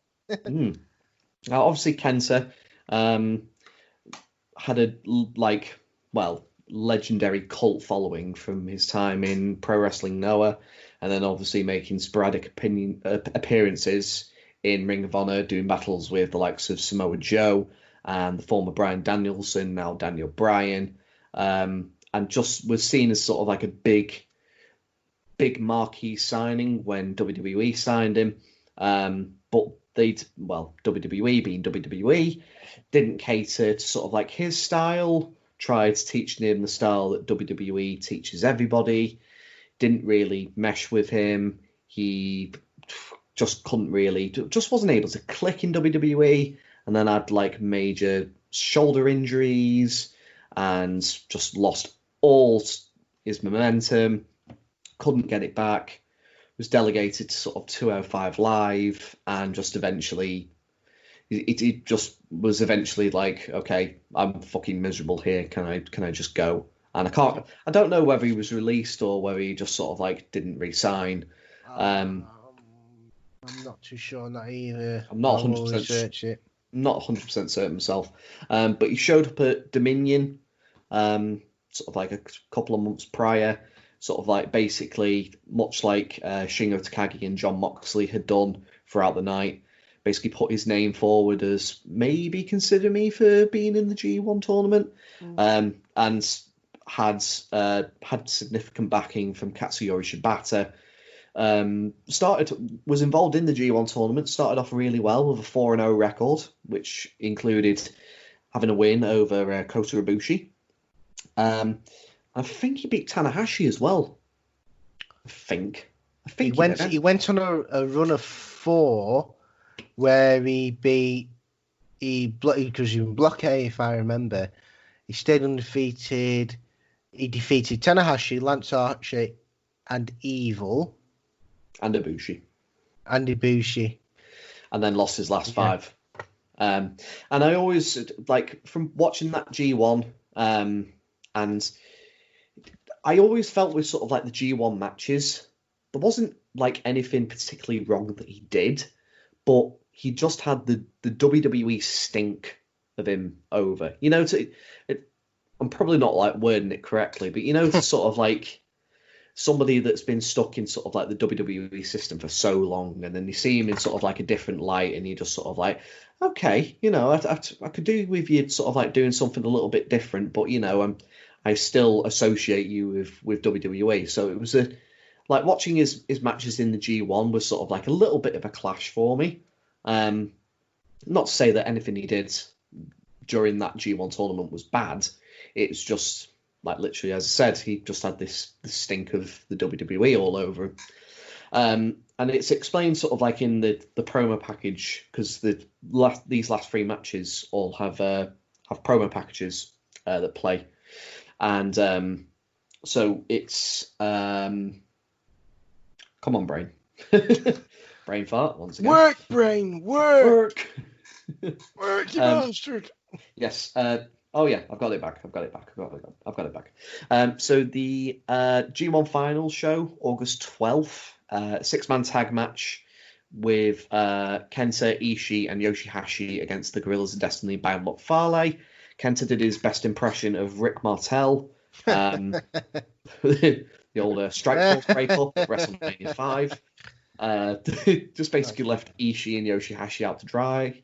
Ishii did actually quite a really good job of sort of like coming back and like looking as if they were going to win. Kenta came back in, gave him a running knee and a go to sleep, and allowed the Bullet Club team to pick up the win. And then was literally just going to cut a promo on the crowd. And then probably one of my favourite segments from sort of like this past decade. Out came Katsuyori Shibata, and he beat the living fuck out of Kenta. Can we say Shibata, the same person who headbutted a guy, cracked his skull, had a bleed on the brain, went into a coma for God knows how long, almost died. Yep. And then he comes back and does shit like this. Yeah. This should probably put into context that this was his first like physical thing that he did. Did you not feel? I felt, because I remember watching this. I remember watching that turn that Kenta did, and Shibata coming out and then Shibata getting beat up. I felt very uneasy watching it, knowing what he went through, knowing probably what his medical history and probably what he's still going through. Let's be honest. Yeah. I mean, I felt very uncomfortable watching it. Because I was like, please don't fucking hurt yourself anymore. Come on.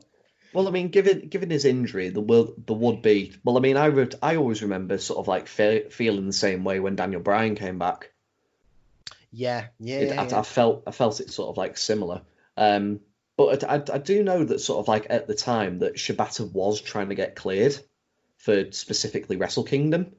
So I think that this was sort of like done in a way that could have potentially set up a Wrestle Kingdom grudge match.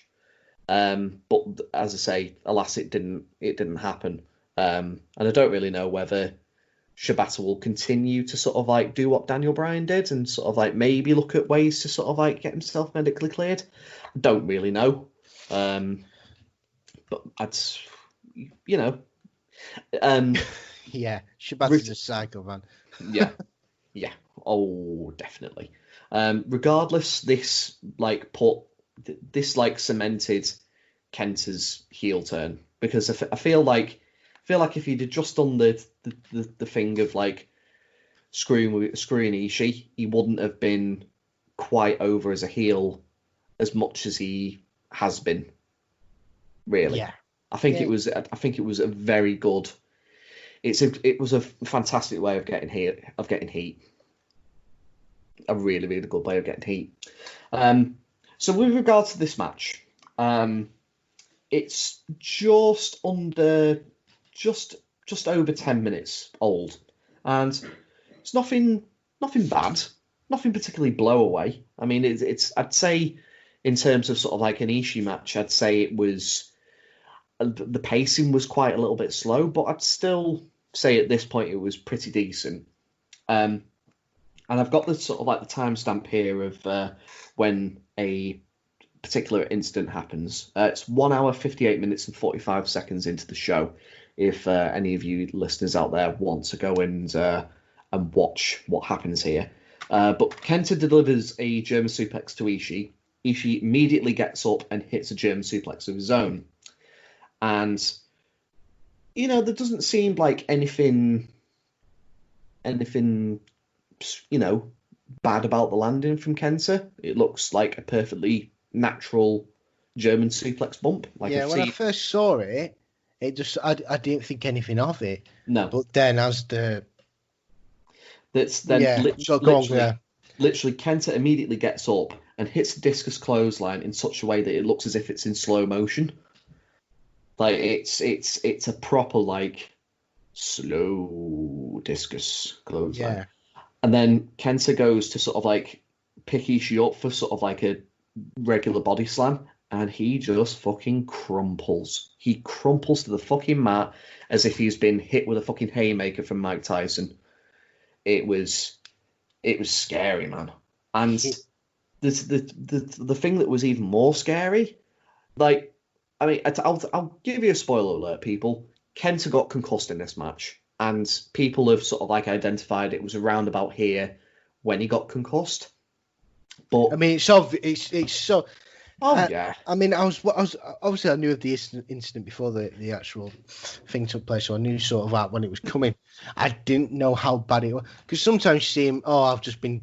You could think they've just been like dazed or something, just been rocked, like boxers get rocked. Yeah. And then sometimes they find the feet, they find the head, and the back in it. This man, he crumbled. His legs gave way. He was out like a fucking light. He didn't know where he was, what he was doing. This was a potentially very, very dangerous situation. Oh, absolutely. Very dangerous. Yeah. And, I mean, you could tell from sort of like, he had this blank expression on his face. And, you know, like, Kenta's got like a particular like heel face. It's just sort of like, you know, it's the age-old equivalent of walking around with a face like a smacked arse. That is his heel face. And he literally just sort of like had this blank expression. And I'm there just going to referee Marty Asami. It's like, Marty, do you maybe want to step in there, you know? Guys, clearly fucking knocked out here. Can you just no? You just got to let the match continue. But wait, what? And it was so bad. It was bad. It was really. I mean, even at the end of the match, Kenta couldn't even. Spoilers, he wins. Kenta couldn't even climb the ropes. Yeah. He physically couldn't climb the ropes to celebrate with the title at the end. Well, I mean, I know he went straight to hospital after this. Mm-hmm. Straight to hospital. I mean, any head injury is so dangerous. I can't tell you how many times I've seen it in football. Yeah. I've seen it kill a man in cricket. That was enough for me to almost want to stop playing it. To see someone still wearing a helmet being struck by the ball just underneath the helmet, back of it, and then dying. That was enough for me to say, right, no more. I don't want to do this anymore, because that's dangerous. This was a very dangerous situation.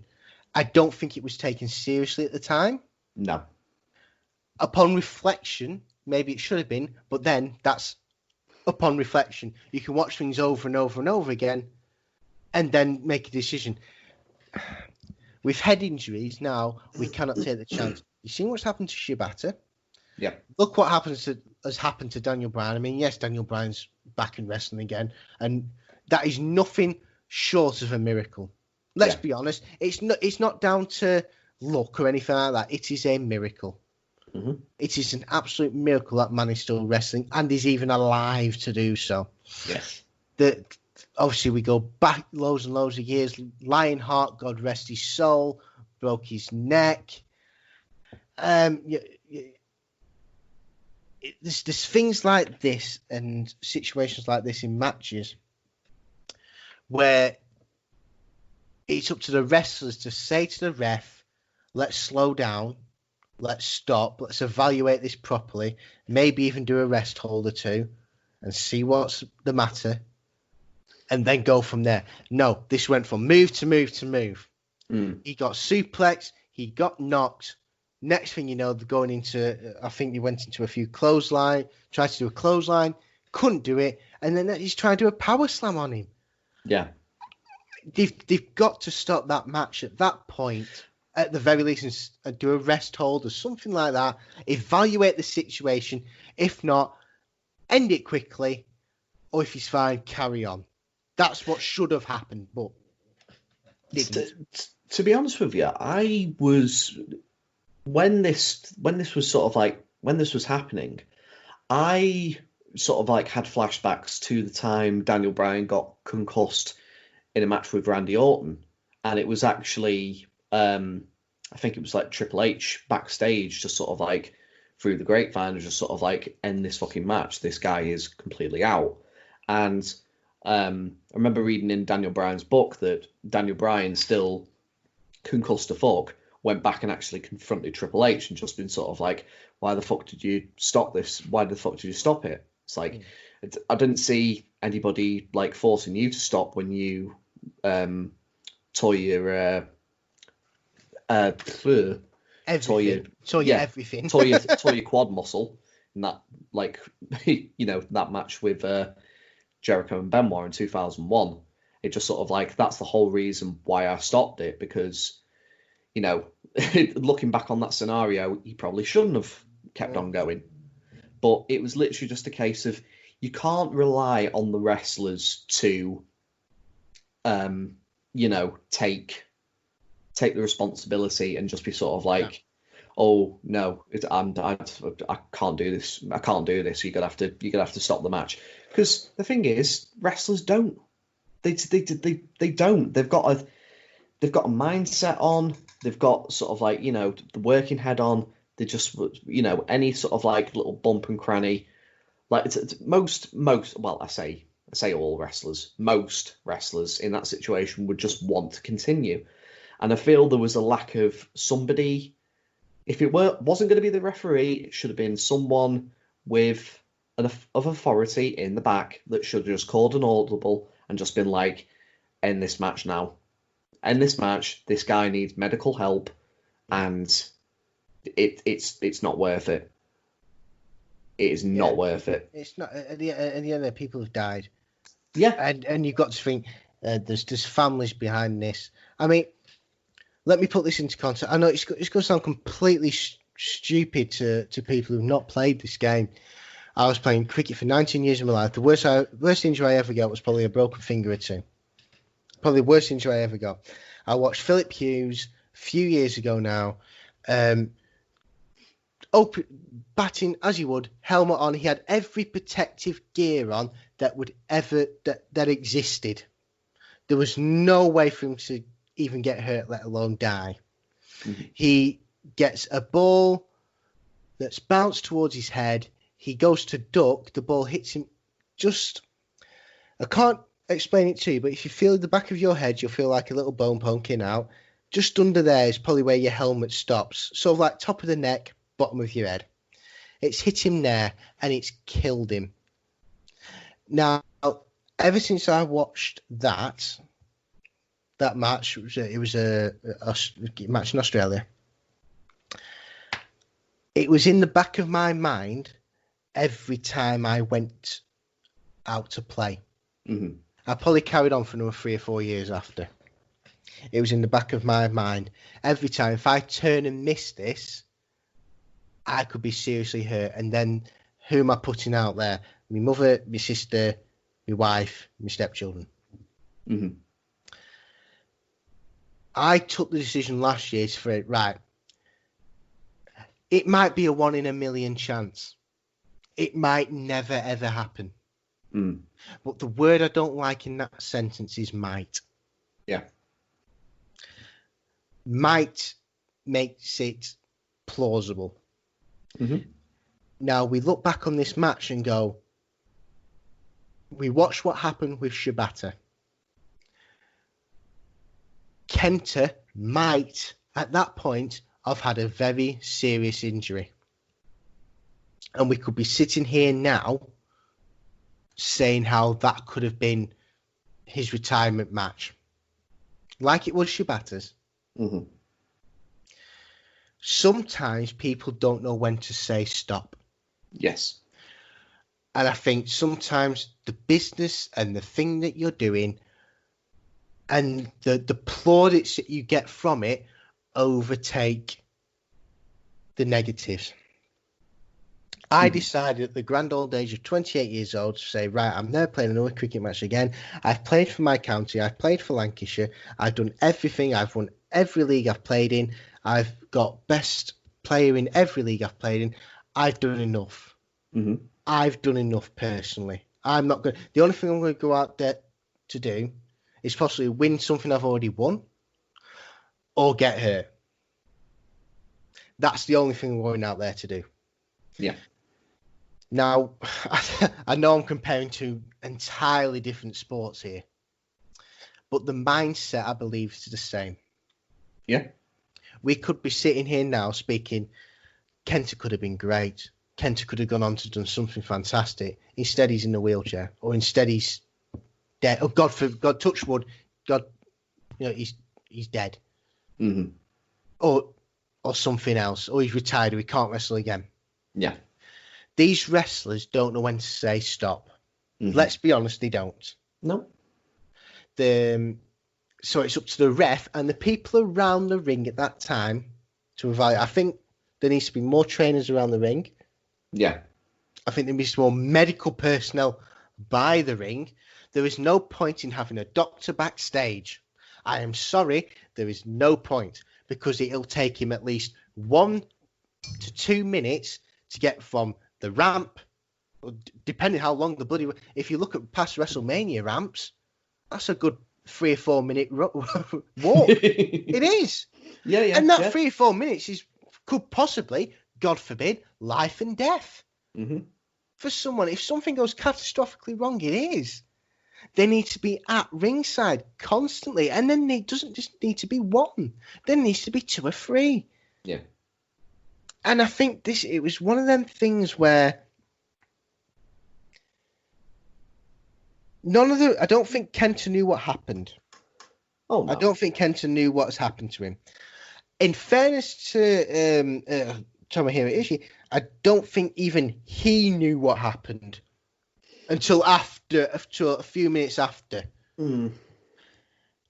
It is up to the people around to protect these guys, because one day, God forbid, on a live stream, on a pay-per-view, if something categorically goes wrong, someone is going to die. We've seen people die from we've seen wrestlers die from a drop toe hold onto the middle rope, for God's sake.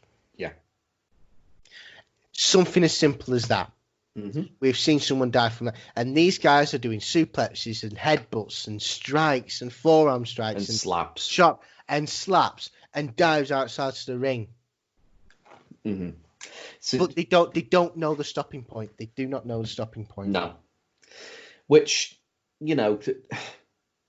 unfortunately, well, this whole incident thing really took away from the match for me, because I've got to be honest, I couldn't really enjoy it. And the thing is, it's not as if the match was bad. It was actually on verging on the side of being really darn good. Mm. But the simple fact is that this happened, and the guy is legitimately hurt, and yet there was nobody there to just sort of call an audible and just sort of stop it, because this match kept on going for another 9 or 10 minutes. It was hard to watch. That's the scary thing about it. But that's the thing. Mm. If he had a bleed on the brain for that length of time, yeah, I still haven't known it.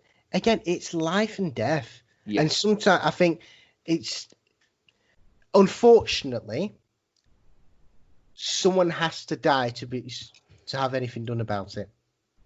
Mm-hmm. Well, it's the sad state of the world we live in. But Yeah. to get things changed, someone has to die. Mm-hmm. And I hate saying it. I don't want to say it.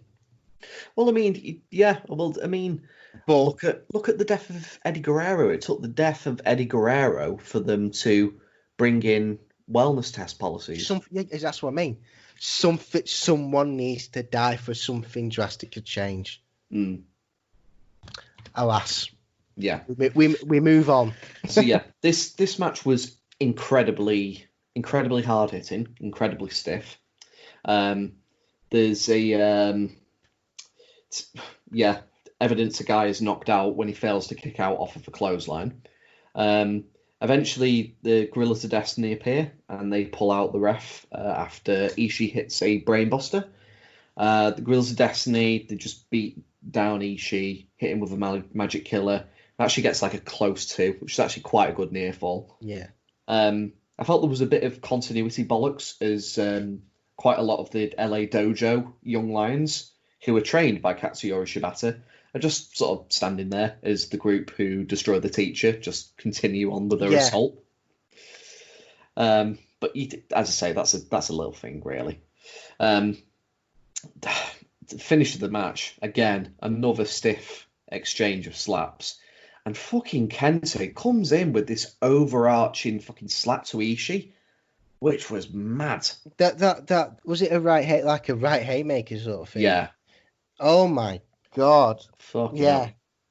He fucking slapped the fucking teeth out of his mouth. It sent chills. Well, I fucking felt it. Yeah. I felt it. Oh yeah. Jeez, it weren't pretty, like. It were not pretty. And then off this, Kenta hits Ishii with a go to sleep and picks up the win. This match went just over 20 minutes. And as I say, if the guy hadn't have been concussed, I'd be saying this was a really darn good match. But the fact the guy got concussed and was still allowed to carry on, I can't call this a good match. I really cannot call this a good match because watching something and you're finding it like in the pit of your stomach, you're really struggling to get through it. You can't call it good. I can't really. I think the problem with it was he was so obviously out of it. Yes, and I think there's a notable oomph in the crowd when it happens, when they see him acting the way he is. Mm-hmm. And of course they can tell. Of course they can tell. And it's obvious, and people go, yeah, this needs to be finished and sharpish. Mm-hmm. Yes, this would have been a great match if he didn't get knocked out. Yes. But the fact that he got knocked out and then carried on. Yes. The crowd reaction says it all. Mm-hmm. The crowd reaction says it all for me. Yes. It just wasn't nice. It didn't sit well. I personally was so looking forward to this. Mm-hmm. So looking forward to this. And then that happened. And I was just fearful of something awful happening. Yeah. Oh, something awful did happen. Well, yeah. Don't get me wrong. But something even catastrophically worse. Yeah. That's the main fear for me. And I think that takes over. Mm-hmm. And I sort of felt for these two in the end because I did, yeah. Because these two could really go at it on another night with that happening, and really set the crowd alight and set the house on fire. Yeah. Ends up one incident and a carrying on of the incident. Would you say? Mm-hmm. Doesn't sit well with me. Did not sit well with me. No, didn't with me either. Right, so semi-main event time. It's a rematch from the G1 Supercard, and it's for the Revolution Pro British Heavyweight Championship. The champion, Zack Sabre Jr., defending against the ace of New Japan, Hiroshi Tanahashi. I mean, I've got to be honest. I preferred their match at the G1 Supercard more than this one. I agree. I felt this was. I felt it was a bit more sluggish. I felt it wasn't as heated. And yeah. I mean, I felt the G1 match was paced better. Yeah, I mean, I felt. With these two, you know what you're going to get. I said this at the G1 Supercard thing. Yeah. You know what you're getting with these two. Mm-hmm. I just feel this was a bit of a layoff. Yes. And a bit of a way to change. I think the main thing with this was to get that title changed. Yeah. It was. That was the aim of this. I think. So it's something significant on the show. Yeah, and I think that was the thing from this, and giving Tanahashi the win that he did not get at the G1. Mm-hmm. In saying that, massive "fuck you Brexit" chant. Fuck you Brexit chance, and if you hate Boris Johnson, clap your hands. And sorry. I literally had in my notes just sort of like, God, this, they're making more noise than the crowd at Madison Square Garden crowd did. But the thing is, when you're doing chants that have sort of like a humorous edge to it, it means that you're not like properly invested in the match.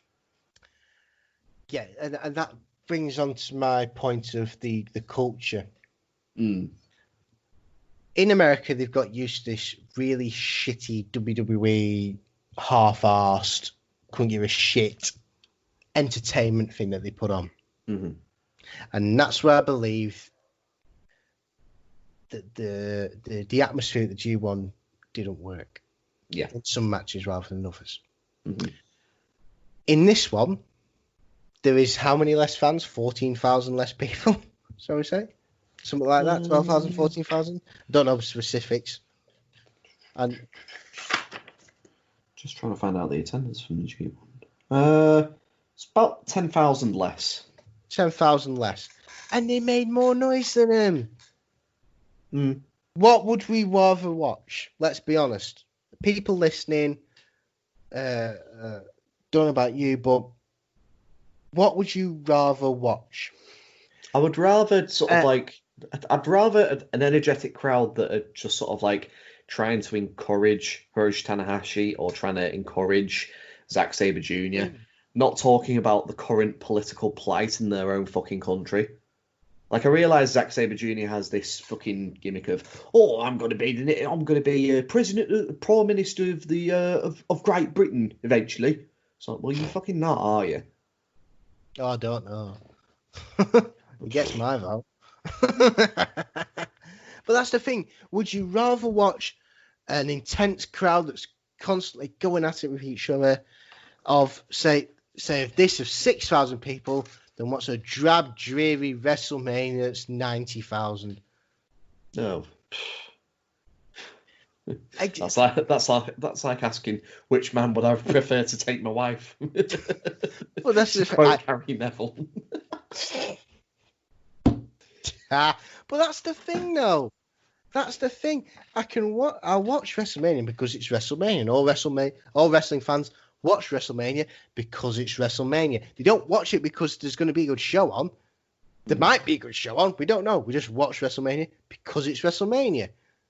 That's the attitude now. We certainly don't watch it for the atmosphere with people 1,000,000 feet up in the air and 1,000 feet away, like to the side. We don't watch it. They're Mount Everest away from the fucking action. They're watching ants wrestle.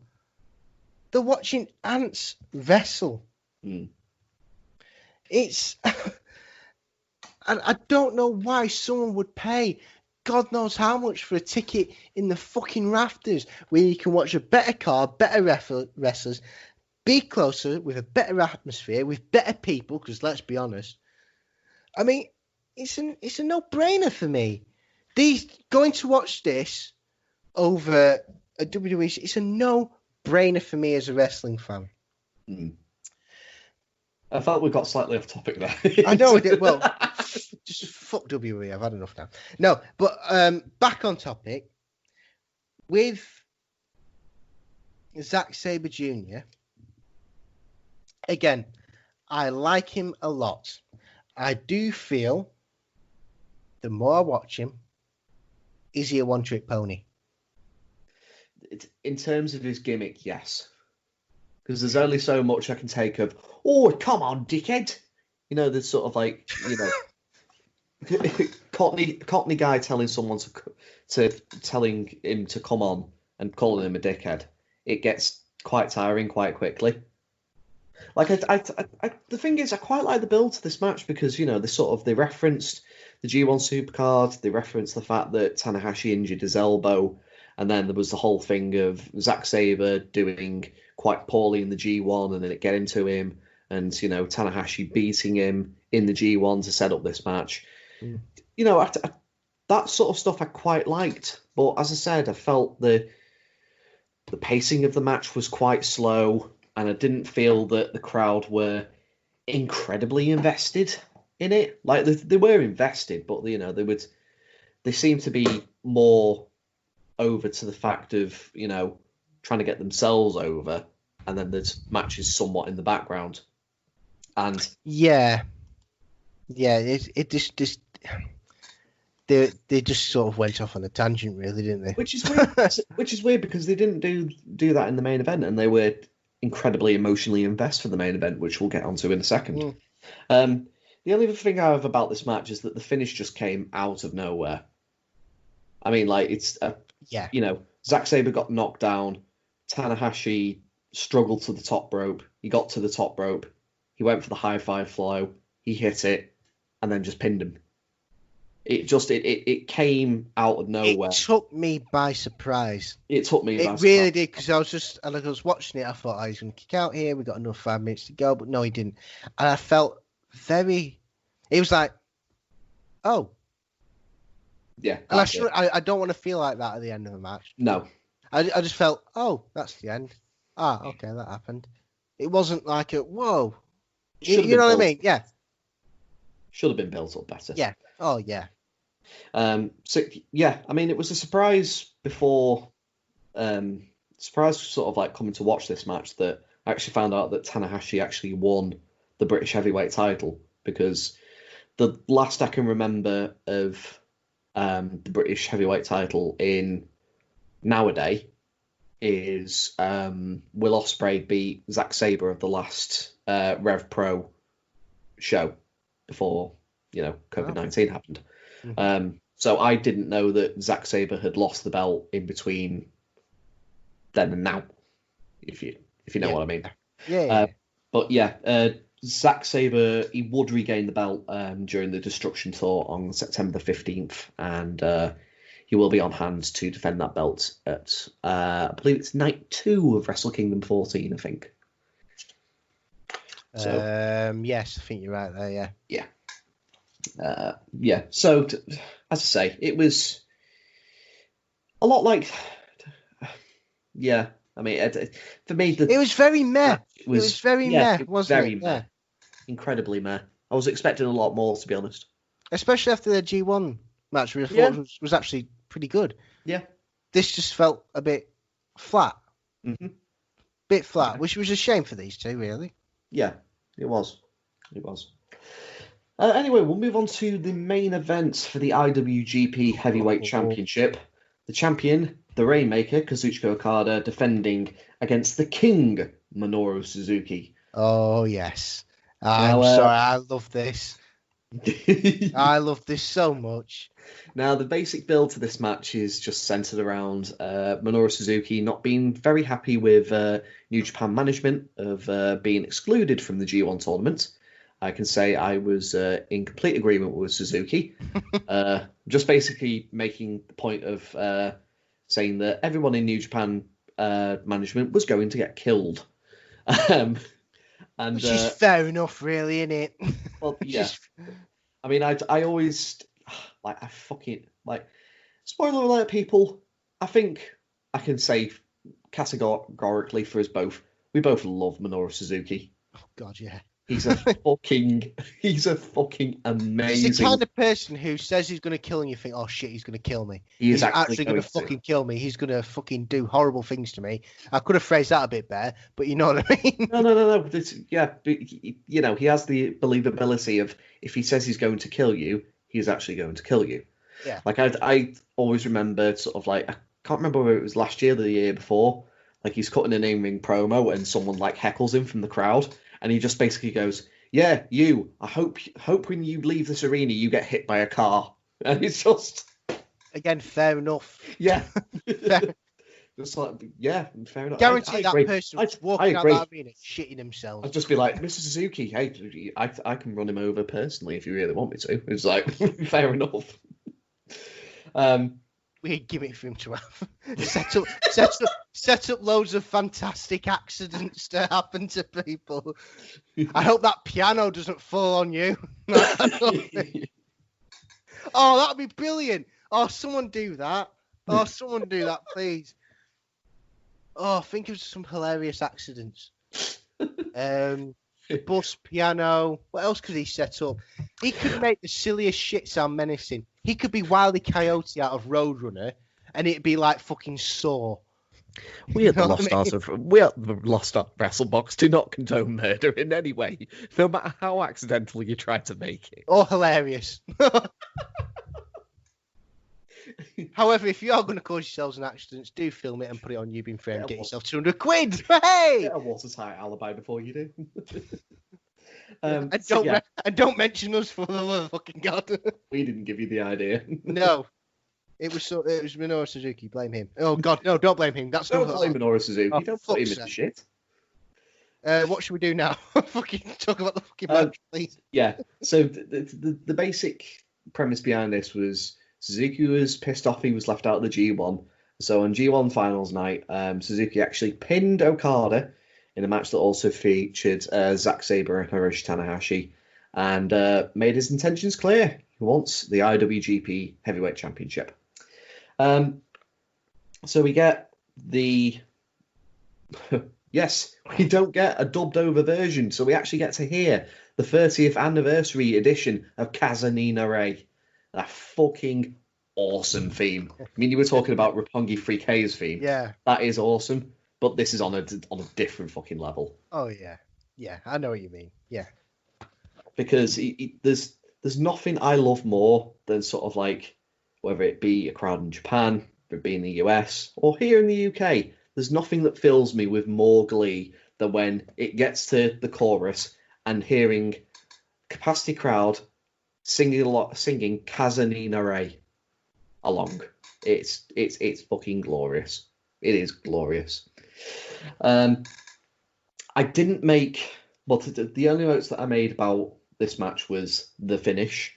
But, this was a slugfest. An absolute slugfest. And I've written in big capital letters the fucking forearm strikes. Yes. So, if you've got anything else to add. Yeah. Well, it tells a story, much like Okada Suzuki matches do, is that Minoru Suzuki is going to be fucking vicious, and the only way that you're going to be able to get through it is by surviving and outlasting Suzuki's viciousness. Because there's this, even early on, not only, Suzuki's not only a great wrestler, he's a great fucking character as well. There's a bit where they're out on the entrance ramp, Suzuki hits a penalty kick, he goes under the ring, gets a chair, and the referee, I think it's Red Shoes. Is Red Shoes the referee? It is Red Shoes, yes, because I remember him trying to take the chair off. Yeah, he tries taking the chair off him. So Suzuki goes in the ring, he still has the chair in hand, just sets it up and sits on the chair and just sort of leans back, just sort of like, yeah, come on, your punishment's not over yet. And yeah, Suzuki just tortures Okada, and it literally just gets to this point where they have this glorious forearm battle. And to be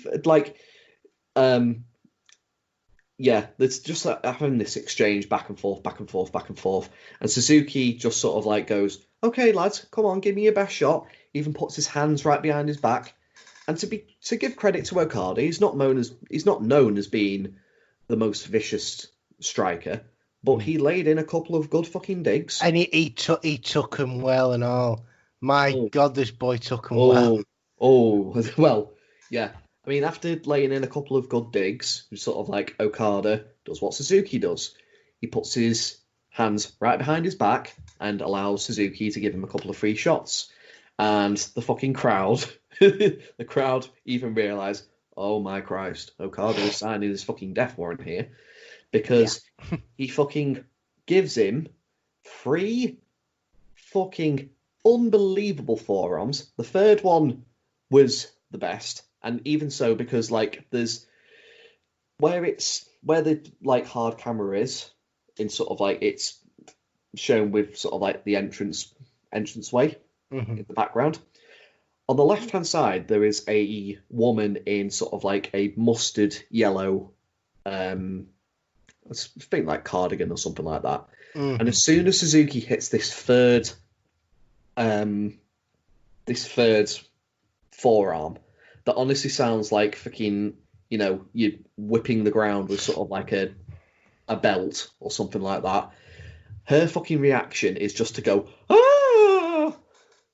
Yeah, I think I remember what you're talking about now. Yeah, yeah, well, it does though, doesn't it? And that's the impact it has on the crowd. Yes. Regardless of us at home, we can hear it a lot better and probably see it a lot better than some of them people there. But yeah, speaks for itself. The crowd, sometimes the crowd reaction speaks for itself. Oh, yeah. And I think when you're watching it on a live stream or Skybox Office or whatever, and you see a crowd reacting a certain way, it heightens that moment and really hypes it up, and you sort of feed off that in a way. Yeah. And you just believe it a bit more. Believe it a bit more is probably the wrong word phrase to use, but you invest in it a bit more. Yeah, yes, definitely. So yeah, after this third forearm shot, Okada just drops down to his knees, and Suzuki just prepares for a forearm to the back. And the crowd at that point in time are just chanting for Suzuki, and he just gives this look to the crowd who just sort of like, can you just hold back your chant 1 second and just fucking listen to what I'm going to do? And the crowd are just sort of like, oh shit, yeah, sorry. And then he just goes, bam, and just delivers this sick forearm to the back of Okada's neck. It was, You're seeing a man fucking glorious who knows what he's doing. Oh yeah, who knows what he's doing. And then sort of like, I mean, like getting into the later stages of the match, like the crowd just like, they start to boo Okada when Okada makes his comeback, but they're not booing him in the case of, oh, fuck you, Okada, we fucking hate you. It's literally just a case of, no, we love Minoru Suzuki, we want him to fucking win. And by God, they tease a Gotch-style power driver, and the fucking crowd, they believe that Suzuki is going to hit it and win the fucking belt. It was incredible. It was that close. It was that close, yeah. But Suzuki isn't able to hit the Gotch-style power driver. Okada reverses it, hits a spinning tombstone, and then a proper rainmaker, gets the pin, wins the match, retains the belt. This match went 33-25, and honestly, it went by like that. It did not fly by. It did not fly by. If matches like that goes quickly, like you said, like they do, it's a good match. Yeah. It's a good match. I mean, I think I made the case of sort of like in the G1 Supercard, the Okada Jay White match. As much as I did enjoy it, I felt that sort of like for the first like 15 minutes or so, it did feel like 15 minutes have gone by. Whereas in this match, like it literally got to like the 20-minute mark, and I'd only thought that there'd been like 7 or 8 minutes or something thereabouts. It was, it goes to show it's the age old saying, time flies when you're having fun, and I had so much fucking fun watching this match. It was glorious. I'm pretty sure these two guys enjoyed it as well. Oh yeah, these are two guys that know what they're doing. Yes, they know, and they know what they're doing to an expert level. And you can. This is just two guys. Minoru Suzuki at the grand old age today. Happy birthday, Minoru, by the way. 52 years old. Yep. He's still at the top of his fucking game. Still fucking going. 52 years old. And Okada doing his thing. This is two men who make half an hour seem like 2 minutes. Yep. That's how good they are. And I implore everyone listening, just go and watch it. Put the television remote down, turn off BT Sport and whatever crap's on there at the minute. Fucking get on this New Japan and have a watch. And if you're not hooked after it, fair enough, go back to the crap that you watch now. That's fine. But if I guarantee it, you will be hooked. Especially you will be hooked. Considering this show is free, I implore you all to just go and search down this main event because it sums up Minoru Suzuki perfectly, it sums up Kazuchika Okada perfectly, and it sums up New Japan Pro Wrestling perfectly for me. You want to see a 52-year-old man fucking go at it like a 21-year-old? Watch New Japan. Watch Minoru Suzuki. Yeah, watch Minoru Suzuki. YouTube, just go into YouTube, type in these guys' names. Yeah. Google the bloody pay-per-view, get the Wikipedia page up, Google these guys' name, YouTube them, watch highlights, watch matches, do whatever. Guys, even the Ishii Suzuki battle from Power Struggle 2018, I've made a video of it. It's on YouTube. Go and watch that, and you'll see the level of tenacity that you get from most New Japan matches. And you'll see the difference between wrestling, professional sports wrestling, entertainment, and sports entertainment. Yep. I made that sound like Matt Damon there. Sports entertainment. It's like a really shit Pokemon. That's what Vinny Boy has become too. Yeah. So just to close out the show, Okada post-match, he calls out SANADA. SANADA comes out. He says the next time he comes to the UK, he'll be IWGP champion. Their subsequent match at the King of Pro Wrestling event on October the 14th, Okada would retain. It's a match that I haven't seen, but given that it's an Okada-SANADA match, it's probably darn fucking good. That's it. That's what I mean. We don't have to watch shit to know that it's good. Yes. With this. We don't have to watch shit to know that it's good. Yeah. We just know it's good. It's like a KFC. We know what's in it. We know it's good. Smash and get it on my face. Oh, don't. You're making me hankering for a KFC. I've not had one in months. Oh, make your own. I can give you a cracking recipe. Maybe off recording. And yeah, that brings an end to the Royal Quest show. Thoughts overall, man? Thoughts overall on the show? It was very, very good. Loved the Okada Suzuki match. I'm going to say this is a criticism. It felt in places like it was more of an exhibition of look what New Japan has and look what New Japan can do. There's nothing wrong with that. No. But I expected more because I've watched New Japan before. Yes. And I've watched lots of it. I know, and I thought it was just going to kick on from there, if you know what I mean, rather than being matches slammed together for the sake of slamming together, so to speak. I said that was my only critic, but nevertheless, I never have any qualms about any New Japan show. I don't think I've ever watched a bad New Japan show. I don't think I ever have. They've all been fucking brilliant. Yeah. And I implore people, while these things are free now, while you've got nothing to do, some of yous, watch these matches. Watch these matches. Watch these shows. Because they are so good. They are so good. And watch and listen to us while you're watching it. Mute it, why don't you? Listen to us. Yeah. Can't guarantee it'll be better. Almost certainly not. but we'll try being... You can form opinions about what we are like as wrestling fans. Yeah. And form opinions about us, you might think I'm an arse. Which is fair enough. Lots of people think I'm an arse. If anything, I'm consistent. But on a serious note, get these shows watched, guys. Get these shows watched. You are missing out. If you've not seen them before, you are missing out. And at the end of the day, if you're still enjoying it, if you want more of it, subscribe to New Japan. Yeah. Subscribe to it, because how much is it? What is it? I think I mentioned it on the G1 show, but I think it's like just over £7 a month. £7 a month for and you'll never have a bad wrestling show. You never will. Yeah. I'll promise you now. If so, I'll pay for your fucking subscription for that month. God, I hope they don't fuck up. Because I'm going to be seriously fucking out.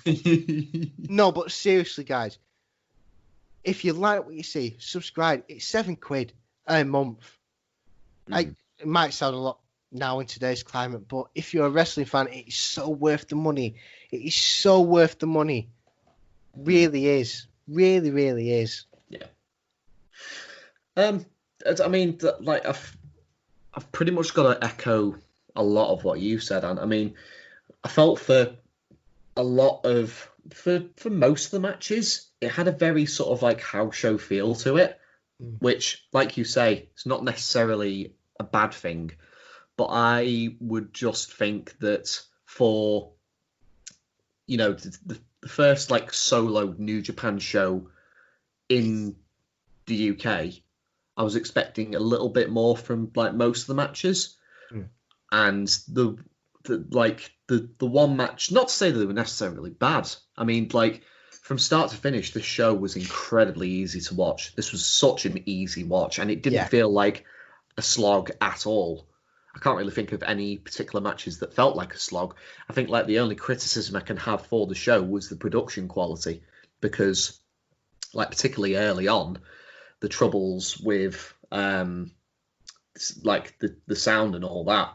It was just that was the only real downgrade for me, but everything else was like so easy to watch. But that main event was it's so fucking good. I mean, I could highly recommend the show just for the main event alone. I really could recommend that. And this is still free to watch. Yes. If you've got an Amazon Fire Stick, which almost lots of people have, I know nowadays, it's just go on apps, search new NJPW World. Yep. Download the app, go on the app, search Royal Quest. It is there, free. Watch it. I implore you. It is that easy. It is that easy, guys. Yes.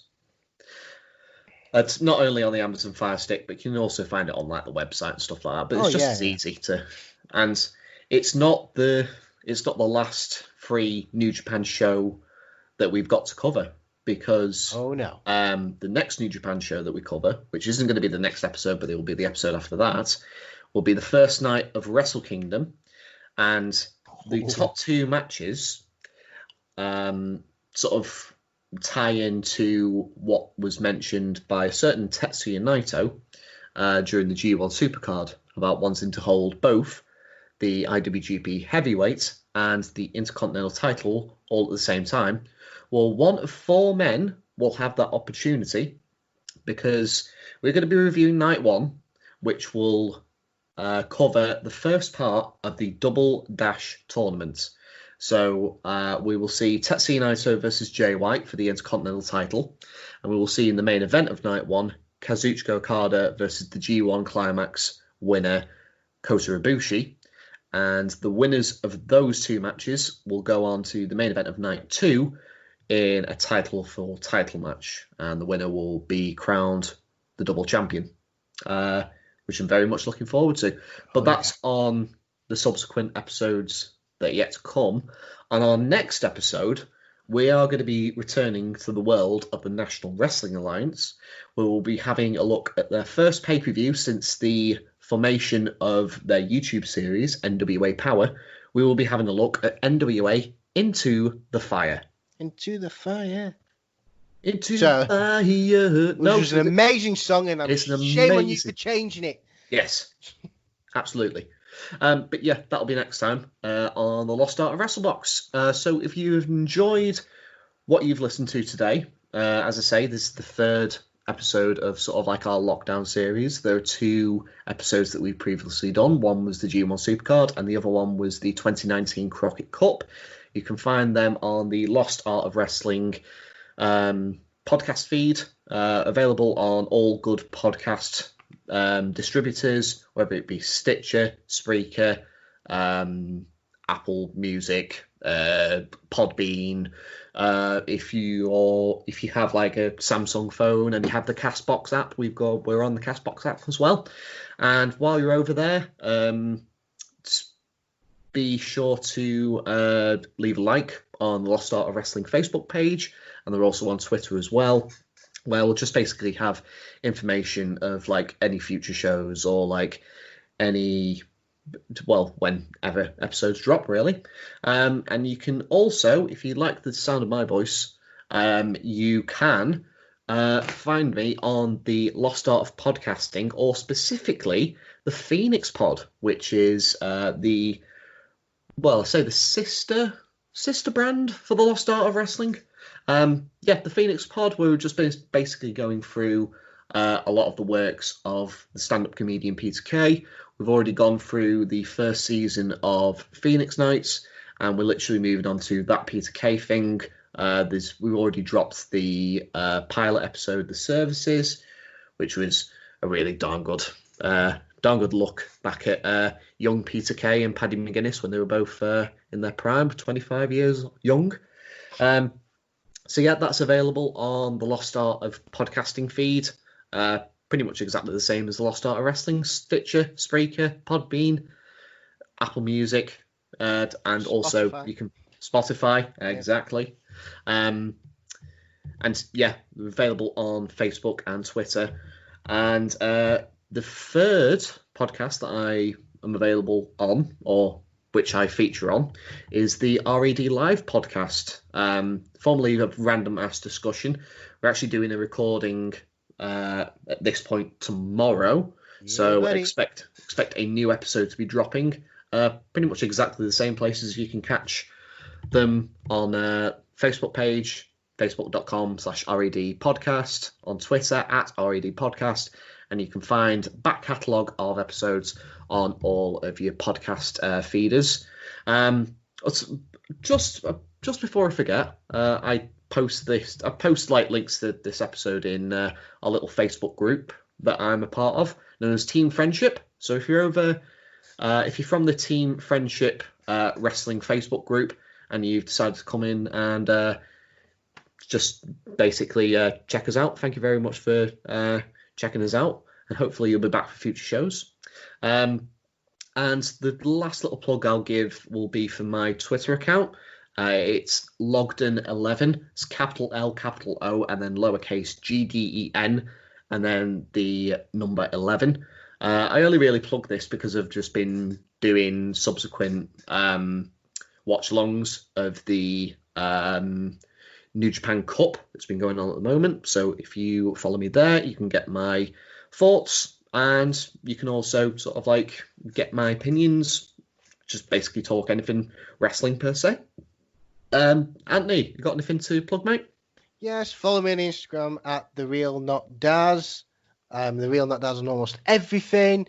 Apart from TikTok, I am @The Annoying Husband, where I annoy my wife constantly. If you want to see me annoy my wife constantly and possibly get beaten up in the process, go and look at my TikTok. It's amazing. You know where to find them. And as always, it's been a pleasure, mate. Thank you very much for coming on. Loving it, pal. Loving it. Loving it. We're loving it like this. Yes. Anyway, until next time when we'll be back with NWA Into the Fire, I have been Lewis Ogden. And I've been the Real Not Daz, Anthony Dark. And we'll see you next time on the Lost Art of Wrestlebox.